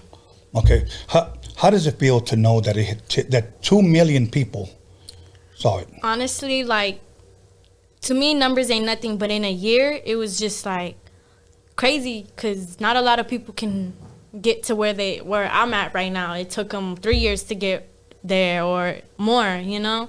And knowing, especially because I'm young, I'm a female and I'm Latina or Hispanic, you know, it's just, it gives me the chills and it gets me happy and pushes me more, including people that look up to me, because I know a lot of people are sending me texts, or I try to respond to all of them, or let alone, you know, just telling me, you know, I look up to you, or you made me start rapping, you made me do this. It just makes me happy to see everyone happy for what I'm doing. That's dope. That's dope.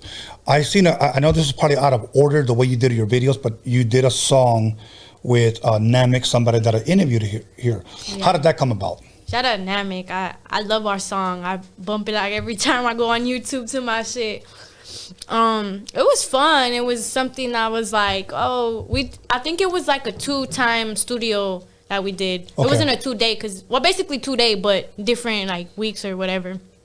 And yeah, it was fun, something different, and he was very open to things, and it was just cool to experience what we did and going on the rooftop of, you know, and he has fucking bars. He has bars. It's not no, you know, talking about shit. That doesn't matter. It's irrelevant. You know, one thing, I think people like him can spit, but here's what I tend to see and I don't understand, and it's just not so much him. I've known a lot of rappers that are very, very talented, and for some reason, they just never got over the hump. They don't get the love that they need. Right. He deserves that love that he doesn't have. And I don't understand it, and that's why platforms like this like to shine light on artists like that to hopefully help them, you know, reach that next level. Mm-hmm. You know, I just encourage them to continue to stay busy, because if this is a dream and if this is something you really want to do, continue to pursue it. You know, I always encourage people, look, if this is, you're doing it because you're passionate about it. You're doing it because you love it. If you are doing it just for the money, honestly, get out.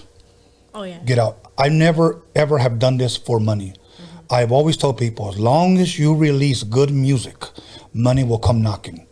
It will come. It will come. And look, and now they're knocking at your door. Just continue to release good lyrics, good music, and they'll come knocking. You know, hey, I want, you know, $3,500 a show. Man, you only got 3 songs. You're coming to me? Right. Yeah, I didn't come to you. Yeah. You know, the reason why they're coming to you is because they know you are hot right now. Name your price. You got to know your worth, and don't back off. I've known talented rappers that I end up feeling bad for, because they did a lot of free shows, a lot. And after a while, they were known as the freebie guy. Obviously, you got to build that up, you know, start free, start doing, then start charging. Right. You know, because your name is worth money. Right. You know? And it's crazy because we built that up. You know, me and my manager built that up to now. It's like certain prices to where I'm not going to say what prices, but. Right. And it's crazy because people are like, what's your price? What's your price now? And it's not even like, can I get a feature, a free feature? And they know that my name's worth something. That's why they were approaching you. Mm-hmm. You know, I've known artists that I've told them, you know what, say this much. But here's the thing. If you're going to say this much right now, be prepared to go up. But make sure you go ahead and give them a good show. Because if you give them a good show, they're going to be calling you back up. Your stock just went up. Yep. There was a kid that he started off at $500. And he just kept charging everybody $500. And that went on for like 2 years. And he was known as the $500 guy. You know, and I said, now you want to charge $1,500? And they say no. Yeah. You know, it's all in the business part of it. Same thing with merch and your brand or whatever. Yes. You know, you gotta set high standards, because then you change it. It's like $20, now it's $40, and people are gonna be like, fuck that shit. I don't want that shit no more. Right. You know, I interviewed MC Magic here, and one day he was sharing with me that if he sells something for $20, he's not going to give like a promo code or anything. He says, if I feel that it's worth $20, I'm going to sell it for $20. I'm not going to give no discounts. And that's where it stays. Yeah. And I think you got to pretty much stand your ground. And you know what? You have the platform enough for people to actually buy that. Yes. So now, let's talk about the J-Rock song. How did that come about? How did you meet her? Tell us the story. I think she texted me and MC Magic, and they were like, hey, let's get on a track, you know, you know, we'll do a track for a track or whatever you want, you know. And we ended up going to their hotel they had out here and recording the song. It was fun. It was just us vibing, and you know, I really seen a lot of her and me, especially our stories. They're very similar, and it just tripped me out because I don't have friends like that. I don't really associate myself with people. I'm very antisocial, and you know, it was just fun to actually talk to her about stuff. You know, we actually had a conversation. Like, I went to her house and the video shoot before, and we were talking, and you know, I really felt like it was somebody, especially in the music industry, like somebody you could relate to. Yes. You know, somebody that was real. And she was telling me, you know, there's not a lot of people like this at all, and you seem real as hell, and you know, you're just down to earth. And I was like, thank you. It's likewise with her. But that video was fun. We had her family pull up. I don't know. And Jenny, shout out to Jenny 69. Yeah, it was a whole vibe with her. I'm glad and happy that we did that, because now it's gonna blow up. It really is. Yeah. Well, they're doing a lot of those TikTok videos for those choruses. Oh, yeah. You know? that was freaking hilarious. I thought that was pretty dope. So, have you guys performed that song yet together? Not yet. We have a show on the 10th, the 9th in Oxnard. Okay. So if you guys want to buy some tickets, not sure if they're sold out, go buy some tickets. And it's me and J-Rock's headlining with a whole bunch of dope artists coming out. Okay, do you know by any chance who are some of the artists that are? No, I don't. Okay, but it's just you two performing. Yeah. That's dope. And I like the fact when I interviewed her, just like I mentioned that you had brought your mother, she had brought her father, and he's a Cowboys fan. So. Yeah, her father's dope too. They all are. I met her whole family, and they're cool. That's dope. Do you see, other than the tours and the shows, with the tours, and other than, do you plan to do any more recordings with her? Possibly? Definitely. I hope that we both can, because I think it's a vibe with this. And knowing that we're both young and Hispanic, it'll blow. Yeah, it's about time. It's about time. And who else, other than, you know, you two? Here's another thing that I wanted to ask, because first, let me ask, when that song dropped, what was the response that you were getting? Was it all positive?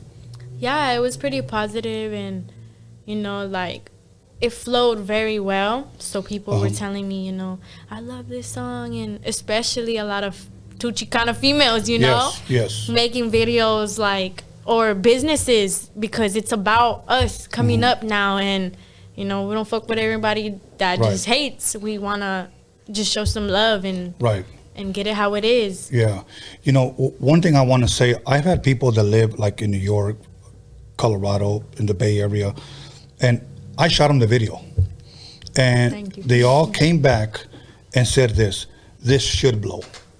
Honestly, it should take off. One thing I want to say about sitting on this side of the table is that when I meet artists like yourself, people like J-Rocks, and you know, other artists, many people that don't know you guys, for some reason, I don't know where they get this from, they seem stuck up, they think they're all that. They don't talk to nobody. They don't realize how down to earth you artists really are. Yeah, and it's crazy because especially I'm all about that women empowerment, you know? Yeah. Get a lot of that more from women than guys. Right. And it's like, wow, how when I support you and what you do? Yeah, you know, and I mean, I guess we just got to keep it pushing. You got to keep it moving. Always, and just lead by example. I can actually say I've never, ever met anyone that has sat right here as far as female rapper, and then later on, I guess I changed my mind about her. Like I never got that. Every artist that I have met has opened up, was happy to be here. You know, they really want to make it. So I don't understand where the public, some, you know, get, oh, you know, I don't like that person, or I don't like her, or I don't like this. You're not sitting where I'm at, so they don't see what I see. Yeah, it's so, like everyone's hungry for the beef. They're not hungry for the money. Yeah, yeah. And you yourself, you know, you're doing this because you love it. You know, and you said I'm very antisocial. And being in this business, sometimes you have to be, because you don't know who to trust. People will sit there and act like they're cool with you or your friend, or they want to be working with you, but in general, they just want what you got, or they hate you on the low and just, you know, they want to copy off your stilo or whatever. Right. It's crazy. All I'm asking is, you know what, don't judge the book by its cover unless you actually know the person. Definitely. You know, so with that being said, you know, I know we're going to be going over your album. I got some friends that wanted to copy your album. We're going to have you sign one of them. But let me ask you this, before we get to all of that and before we go to break, who can you say right now that you are a fan of? Like, as far as anything new that you can say, I'm bumping this shit right now, I'm bumping this shit, you guys need to go check that out. Honestly, I haven't even been on my rap shit right now. I've been on to change the versatile onto my singing. I fucking love Summer Walker. Like, I'm just in love with her deep voice. She got that alto. She doesn't have a soprano, you know. Okay. And SZA, Jenny Aiko. Okay. Yeah, I just been really bumping only them. Okay. I really love how they just kind of calm me down and, you know, going through a lot. So now, let me name an artist that maybe if you don't know, go back and listen to her. You ever heard of Sade? That sounds very familiar. Listen to her. Start from her first album. That's probably my favorite album of hers of all time. And then I would probably say after her, I loved Alicia Keys. Maybe. Well, I love all of her I was supposed to go to her concert. What happened? I think it got canceled because I'm not sure what, but I was supposed to go to one of her concerts and it got canceled. I was like, fuck. But I got her little her record. Okay. Not cassette, a record. The CD or what? No, her record, like an actual record. The actual vinyl? Record, yeah, the vinyl. I have a record player at my house, and I got it for, I think, my birthday. But yeah, it was dope. That's dope. Her first album, her second album, and third album are all classics. But I love all of Sade. So I encourage you to listen to Sade. Sade. Sade, yeah. So she's really, really dope. I love her stuff. But and then again, I probably go back to my oldies, you know, like I listen to a lot of oldies too. Yeah. I rarely ever listen to rap. One thing that some people may not know, when I'm by myself, if I'm not bumping oldies, I bump classical music. Because as a producer, I hear so many different sounds. Yes. Like, I'm going to give you an example. 50 Cent, you know the song Up in the Club? Yeah. Dum, dum, that's all classical sounds. It's crazy how you would like see it transition to there, and it was like, what classical hip hop. Yeah. So that, and to me, that introduces me to different sounds. So if you're a producer, I encourage you, listen to some classical music. You know, I think it's KUSC as the station that I listen to, but that's dope and that calms me down. I usually play that when I paint too. Painting's dope. Yes. It gets you like paint off your mind and stuff. Yes. Do you read? Do you do any reading? Yes, I do actually. I kind of do reading on Cherokee things too, like Cherokee women, and not only that, but how to become successful. Just books that are very like helping. I don't like to read like freaking Cat in the Hat, Captain Underpants and shit. Captain Underpants. Wow, I haven't heard that in a minute. Okay, last question before we go to break. Favorite cartoon growing up? Cat Dog? Cat Dog. What's that one with that freaking green dog? Can't remember. Green, purple dog with the grandma. Oh no. Yeah, that one. What was it called? Courage the Cowardly Dog. I gotta look. I'm gonna Google that. I don't know. Mine was Scooby Doo. Yeah, so. I don't know what, but you know, every like not not even Disney, but kid things. Now that I'm looking back at them, I was just watching, you know, it doesn't matter how old I'm gonna be fucking 50 watching some freaking SpongeBob. Like, and deep down inside, I'm a little baby. I was watching Shark Tales.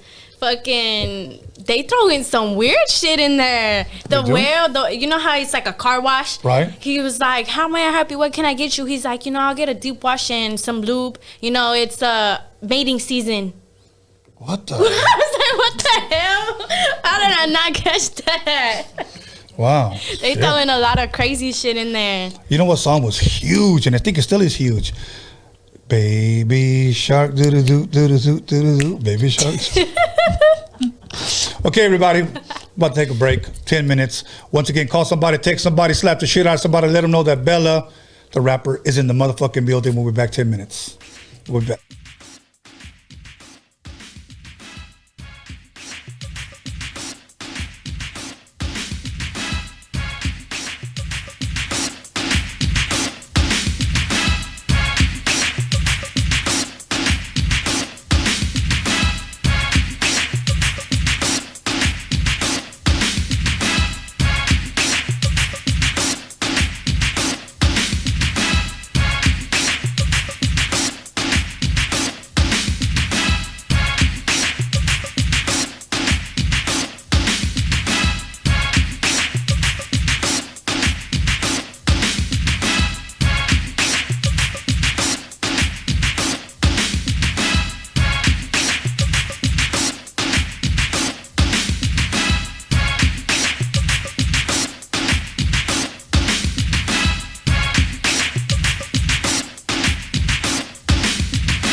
Hey Tony, drop that. What bass? I bet.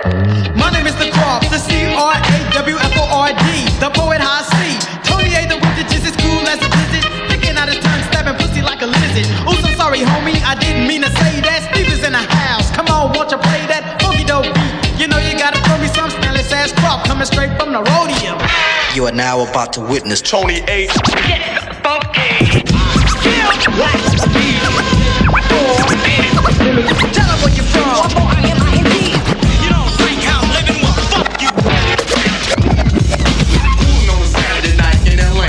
Stop what you're doing, cause I'm about to ruin the image and the style that you used to. What the hell are you looking for? Can a young man make money anymore? Wear my jeans and like freaking on the floor? Or is it my job to make sure I'm poor? Disruption, disorder, who nourish, not justify. Those that live at the FBI, look at mama's baby. Yo, right about now, Dr. Dre is in effect. Cold tearing shit up with my man Steve at the Roadium swap meet. And we here to lay it on the line. To all them sucker niggas out there claiming our tapes and shit, we just got one thing to say. Never get you boy, your ass is mine. Never get you boy, your ass is mine. Never get you boy, your ass is mine. Yeah! Now my name is Dr. Dre. Now my name is Dr. Dre. Now my name is Dr. Dre. Now my name is Dr. Dre.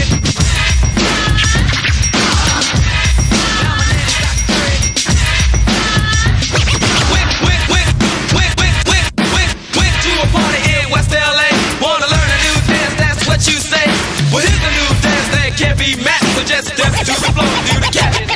Here it come, here it come, here it kitty come, come. Here it come, here it come, here it kitty come, come. Y'all heard, take it from the top.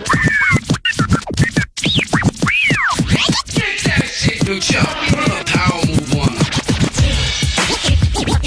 If you mess with me.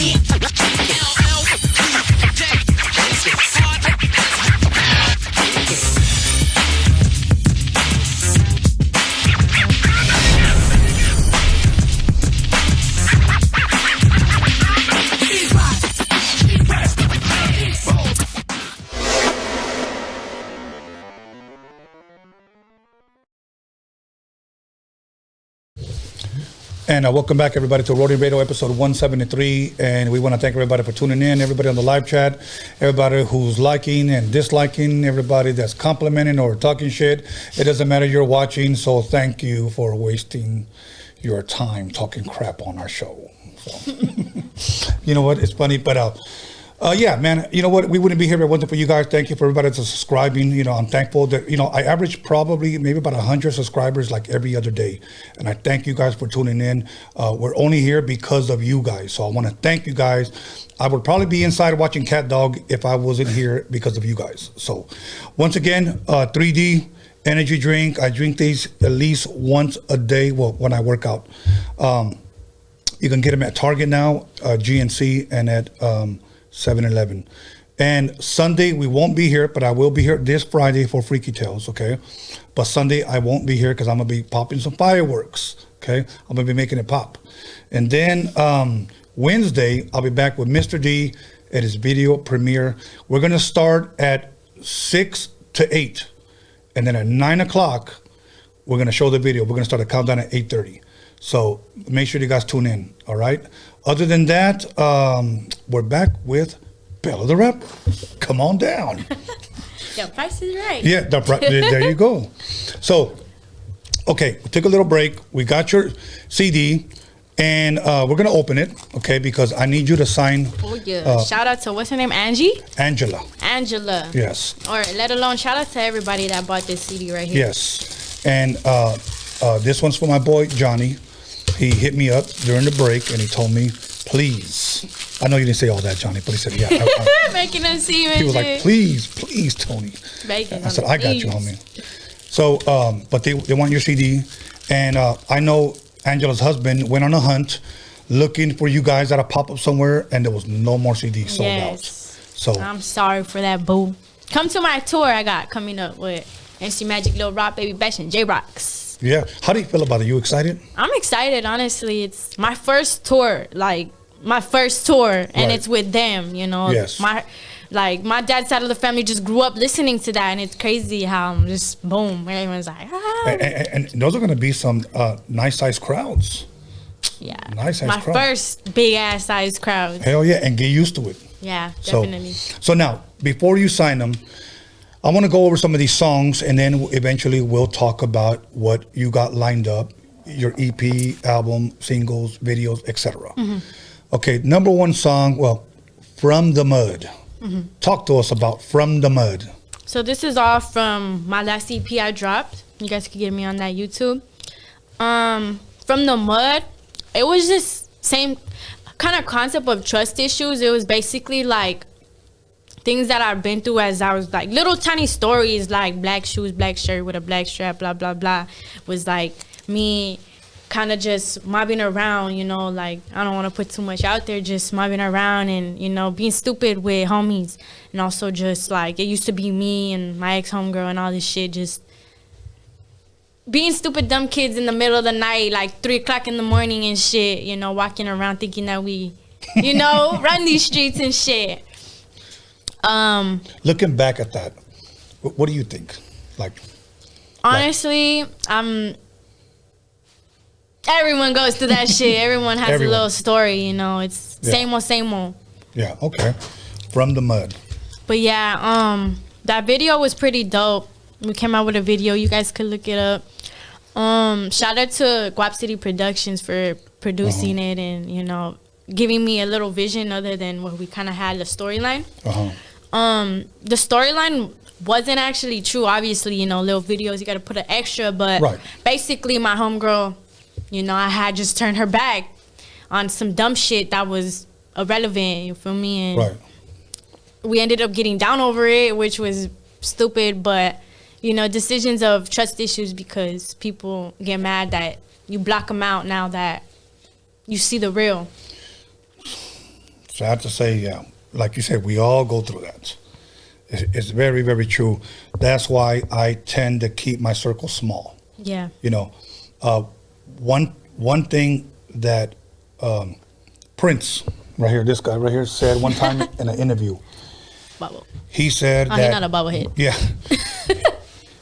That if he would have known that being successful, being rich, being famous, if he would have known ahead of time that it was going to cause him to be so lonely, that he would have never have done it. The reason why he said it is because his circle was so small, because he didn't trust anybody. You know, and that's one thing that a lot of times the public doesn't understand about a lot of artists.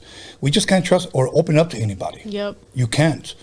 There are many people, sad to say, that could befriend you, seem real, and the whole time be conspiring to see what they can take. So later on, if things go sour, what they can use against you to blackmail you. Yeah.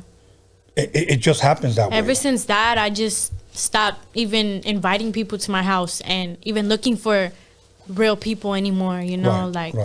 It was just, I got paranoid. You know, my people that I thought were my fucking sisters sleeping at my house, I used to have a bed and another bed right here for them to sleep. And these bitches turned their back on me and would steal from me little shit, makeup, fucking earrings, you know? Little things like that was just like, what the fuck? And I was so like, what is the word? Like, that I'm looking for, like, so blind to it. What's that word? Like, I'm looking for, you know, see, my vocabulary ain't big.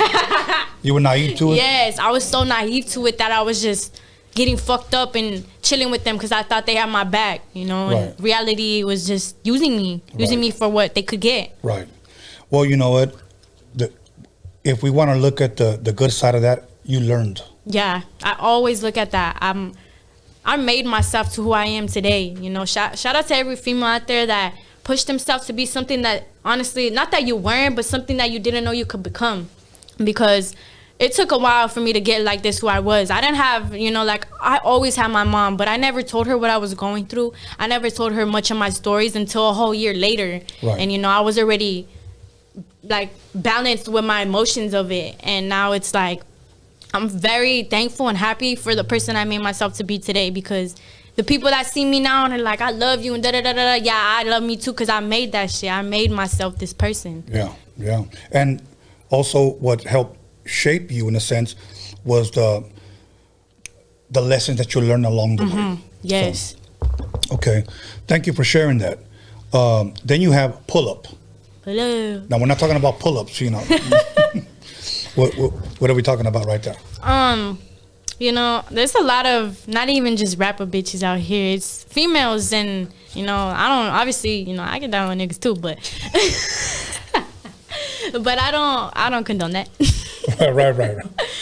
But yeah, it's crazy because even before the fame, you know, I was very friendly, you know. I kicked it with everybody, you know. I kicked it with this group, go down to this group, and now I'm with these people right here. Everybody was my people.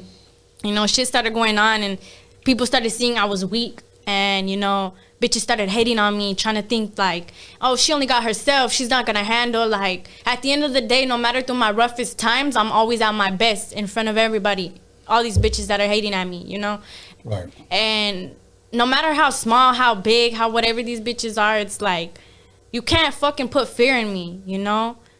None of this shit matters, you know? Like, I don't want to say too much because, you know, I'm crazy, but I'm just kidding.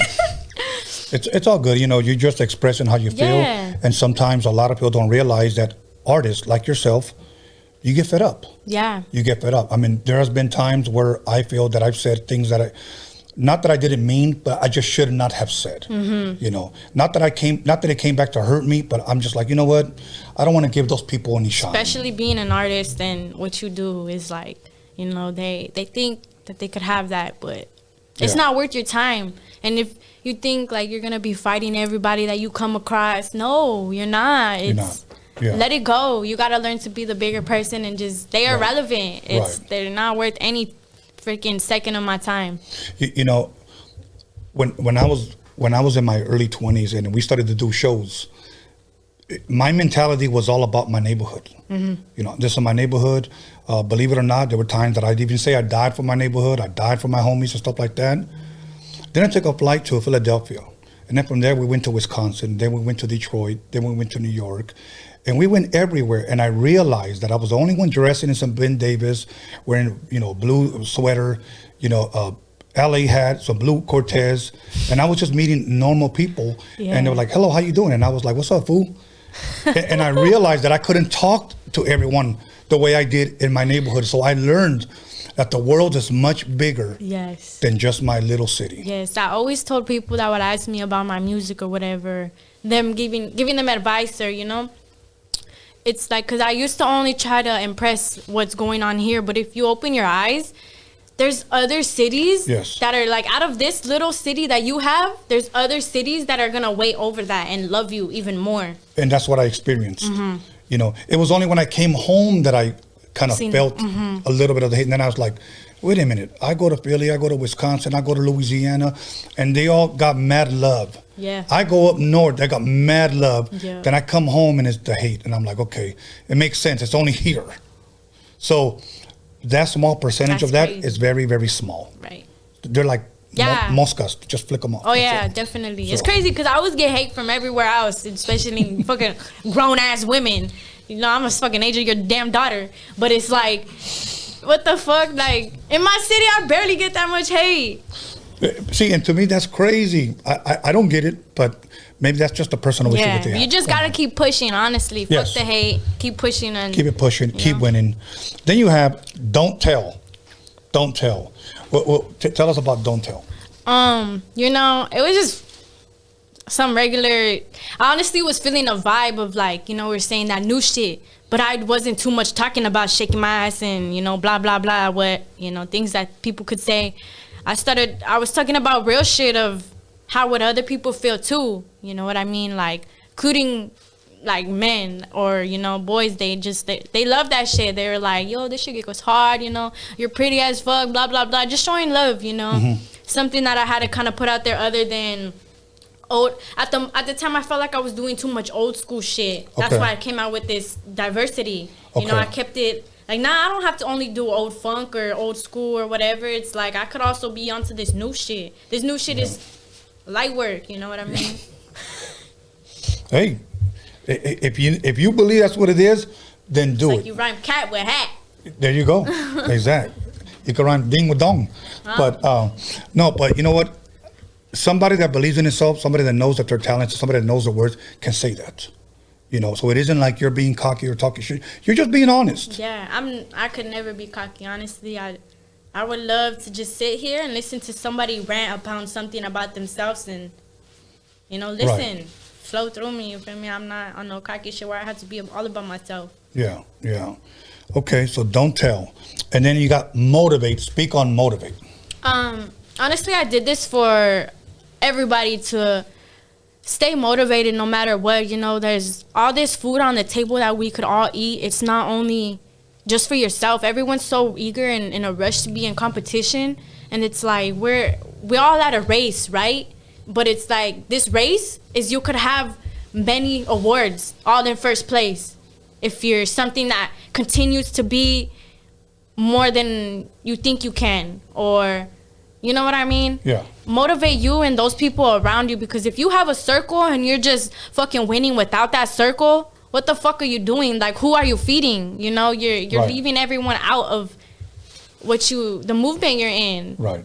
So it just was, I don't know, I wanted to motivate myself too in order to push it out to other people. So I was feeling in a vibe where I started kind of not meditating, but just calming myself and telling myself things that I needed to do or who I wanted to be. Right. And like I said, back then when I kind of just pushed myself to be the person that I am now, is for others to do that to themselves. You know, Yes. a lot of people are going through a lot of things, and pick yourself up from no matter what you think you can.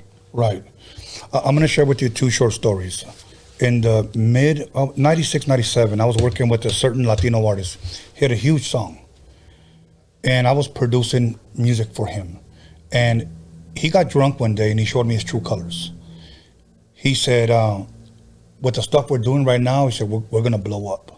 And in my mind, I'm thinking, yes, he's believing in himself. He's believing in his project. He loves my production. And I believe in his talent. And, you know, we're going to have doors open. And then he says, and when I get in through that door, he said, I'm closing that motherfucker right behind me. I ain't letting nobody in that bitch. And then he looks at me and he goes, and he told me in Spanish, and if you behave, I'll let you in. No. That's what he told me. He was drunk. The next day, he didn't remember it. But from that point on, I knew I had he gave me the scissors to cut it, to cut him off. Yeah. You know, and that was his whole mentality, was it's all about me, okay? Now, second story, I believe it was Jamie Foxx that shared it. Don't drink, kids. Yes. He said that he had met somebody that was like a multi-millionaire, maybe even a billionaire. And he had said that his whole life, he felt this multi-millionaire said his whole life he was climbing up this hill. And he finally got up there. And he accomplished everything that he wanted to accomplish. He said, but it's so lonely at the top. That's what he said. Yeah. So Jamie Foxx asked him, why is it so lonely? And it goes along with what you said. He said, because I didn't bring anybody up with me. Now think about that. Yeah. You can bring people up with you. But there are some people that are just so selfish. And in this rap game, we have them. That it's just all about them. It's I'm better than him. You don't have to be better. Just be different. Stay in your lane, he stays in his lane, and we all win. We all move forward. We both come up. The problem is that everybody wants to be number one. Yep. You know, so I don't get it, and I'm glad. It's never going to change, honestly. It's never going to change. There's never going to be a time where everybody wins, because either one or the other has to win because they're in competition, or, you know. And it's not only usually one person hates on the other one and the other one's just chilling. Nah, it's sometimes vice versa. They both do. You feel me? It's crazy, but you just got to keep pushing. You got to keep pushing, and hopefully, what does the song say? A change gonna come. That's by Sam Cooke. That's a beautiful song. So now, diverse. I know you somewhat touched on it, but why did you call it diverse? You know, like, I always be like, you know, like, everything I say.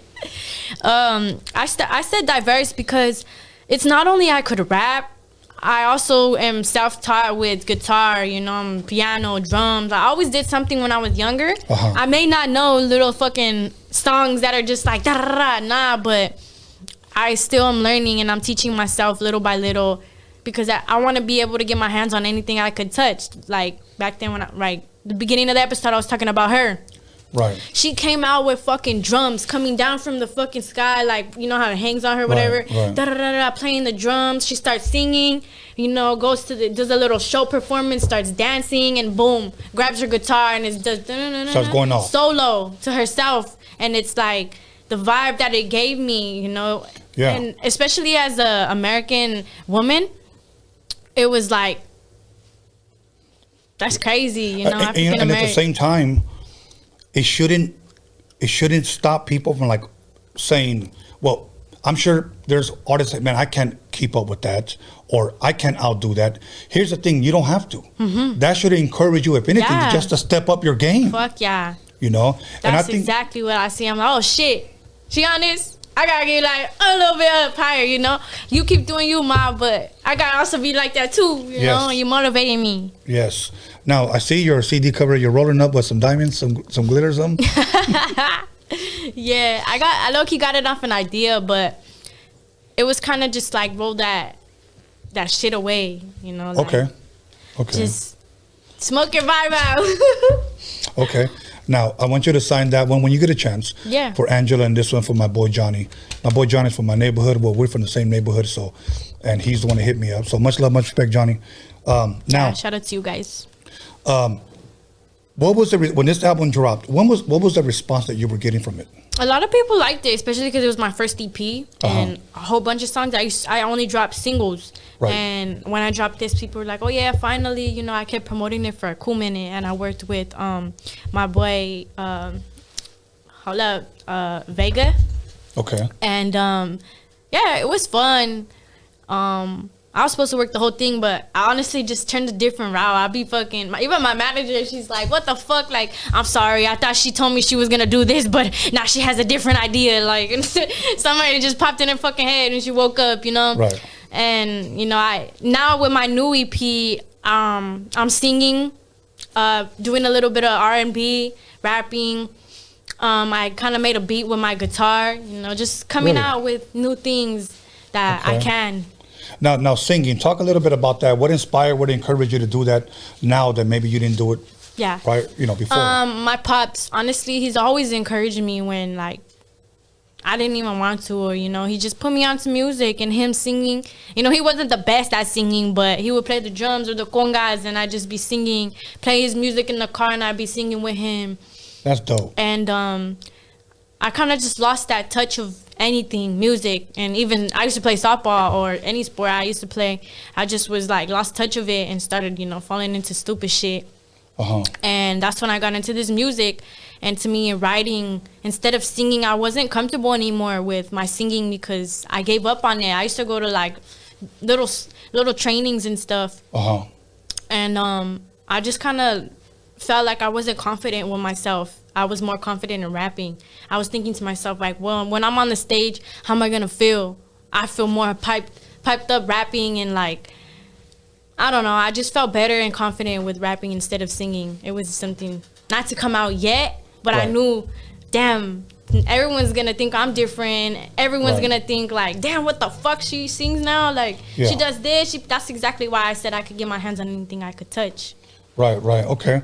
And when can the fans expect this new project to drop? Another EP? Yeah. Okay. Honestly, we're still working on it. I would say like 2 months from now, huh? 2-3 months. I'm hoping end of July. Oh, she said end of July. Oh, wow. Did you know that? I think we have 2 songs. It'll be a short EP. Yeah, we have 2 songs so far right now. Any features that you want to talk about or producers that you're working with? Shout out to It's a Rapper Beat. It's a Rapper Beat. We always showing love to me. Shout out to TG, everybody else I worked with. There's another producer. Yeah. Okay. Well, I'm gonna drop it first. Here, I'm gonna tell Erica something right now because she hit me up about something last time you guys were here, and she said, "What's up with a Tony A beat?" And I told Erica, I never tell you no. Here's my thing is this: you'll have a Tony A beat before the end of the year. Yeah. I'll just be safe, okay? But I'll tell you what: when I do a beat, I'm not the kind of guy that does it on a laptop and emails it to you. We got to build it from the bottom. Yeah. It's got to be custom I made like for that you. better than working in the Okay. studio. And I got this. We'll work out the detail, Erica. I want to direct the video. Okay. There's got to be a video. Hell too. yeah. Okay. You know I'm open to all that. Okay. It's gonna be some dope shit. Honestly. because- Something like motherfuckers gonna be like, what the fuck? So, yeah, it feels good being out of retirement, especially working with guys like D. You know, and I know. Yeah, he's dope. Yeah, especially. I think you're gonna really enjoy his video. Hey, we should get on some shit with him. And I'm coming too. Don't forget that. Okay. Okay. Yeah, we're gonna be here. Shout out to D. I'll have the drinks ready, and you know, hopefully we have an audience, and it'll be dope. Oh, you know who's gonna be here? Well, I'll tell you after who's Okay. gonna be here with them, and I think it'll be a good thing for you guys to get reunited because you actually work with them as well. Okay. So now, when does the tour start for you? July 19th. July The 19th. first show. I Okay. have a few other ones. I'll be posting them soon. The only Yeah. ones, because I'm coming into certain ones, so I'll Okay. be posting them soon. To which ones I'm coming. So I know you're 18 in Texas, sorry. Oh, Okay. July 18th in Texas. okay. What part of Texas? Do you remember? Austin, Texas. Yeah. Austin. Remember, just remember Austin Powers. Yeah. Should be in Austin, Texas. Mole, mole, mole, mole. That's my favorite part. Okay, now, I know you talked about producers. Did you mention your features on the EP, or are you gonna have any? Well, I featured what's his name? He said, "What's his name?" It's because I don't really call him by a name. I don't think they do call him by a name. He's not from an artist, yeah. so he just jumped on it. Okay. He sings Jump on it, fucking yeah. amazing, Yeah? like you know. He's a And songwriter. yeah, he Okay. had my hook right there. He's dope. What about reggaeton? You ever think about going into reggaeton? Yeah, I did a song, not reggaeton, but I don't know what you call it, but it was in Spanish, and it's called Fuego by Richie Rich, me and Scrizzy Santana, and it was dope. It was fun to do a video. Too bad that he couldn't show up, but me and Richie got it down, and Okay. that was the one I worked with. What's his name? Vega. Oh, okay, Yeah. okay, yeah, okay. That'll work. So that comes out, and Vegas. that's your tour's kicking off soon. The EP, Erica's hoping to be done by the end of July, and other than that, you're gonna be dropping more visuals, obviously. Okay. Do you have any videos finished right now that maybe haven't dropped? Do I know her? I don't think so. Okay. No, What about features? Possibly you've done what others that are. Did that song ever drop with Jay Bliss? Yeah, it's dropping July 2nd. Okay. It's called Beretta. He's from New York. It's gonna be something dope. It's Spanish. I think he is Ecuadorian. Ecuadorian. Yeah. So he fucking raps fast. He's Yeah. badass. He'll be here, I think, the end of July. Oh, dope. Oh, yeah, I remember that. Yeah, He's dope. yeah. He's badass. He was supposed to be here last time, but I guess he couldn't make it. But he'll be here again, so the door's open so for him to come through. I think he's the only feature. I'm trying to get on something with, Ash Bash? No. No, huh? I heard of Oshkosh. I'm just being funny. So.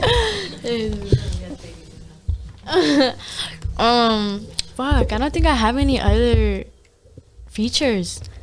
But yeah, Okay. I got a few singles I haven't dropped, like songs with It's a Rapper and DJ Flip. Okay. Now let me ask you this. I'm gonna ask you a question to give me 3 artists. Doesn't matter if they're deceased or still alive. If you could make a song with each and every one of these individuals, who would they be? Tupac, Queen Latifah, and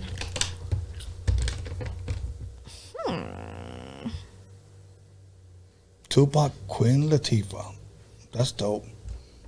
and me. I can't think of another one. Yeah, I'll just say me. Okay. Around what age? Weird question, but I need to ask you. Around what age would you say, if I could use this word, you would say you started acting, or you started hanging out on the streets and acting like a knucklehead? Yeah.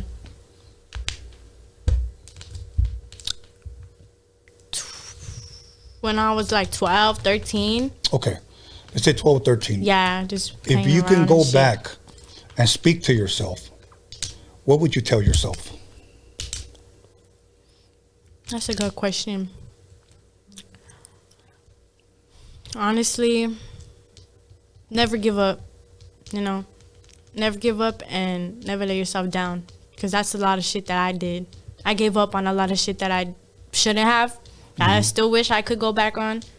And to keep myself up was like, I was just feeling like I shouldn't have. I should have just let myself go. And I didn't. I'm so glad that I didn't. And it took this little part of me that was almost from fucking this big to this small. And never give up, for real. Okay. So now we have Tupac, Queen Latifah. Did you give me the third one? I'm thinking about a hook. Nate Dogg? That would be dope, huh? As a hook? Yeah. Yeah. Shout out to Inhale. I got a feature with Inhale coming out. That's who I got. Shout out to Inhale. Okay. Oh, yeah, with Day One. Shout out to the producer with him. See, I'm working in I got bad memory. I'm so young and got bad memory. Don't smoke. No. So is that myth true that somebody can smoke themselves dumb? Yeah, honestly, I think so because it kind of like fucks with your memory, you know. Like, you know, I was about to say some dumbass shit. You know, that's one question that because hopefully soon I get to go back on the Be Real show because I know he wants to come back on here to promote his album. But that's one of the questions I want to ask because I don't smoke. But I want to ask him: have you ever met anyone that has smoked themselves stupid? You know, There for sure is someone. I think I know like a few people. No, yeah, you can. You know, there's like little brain cells that are missed from their fucking head sometimes. It's like, what the fuck wrong with you? is that where the word pendejo came from? So, okay. So now, shows and an EP hopefully dropping at the end of July. Any shout outs? Anything I didn't ask you? Anything you want to promote? Anything?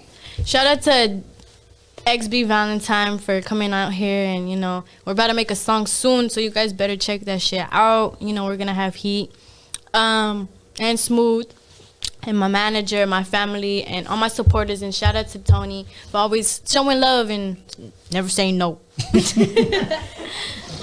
All good. Other than that, once again, thank you for giving me the honor and the pleasure of interviewing you. Thank you, Erica, B&B Entertainment.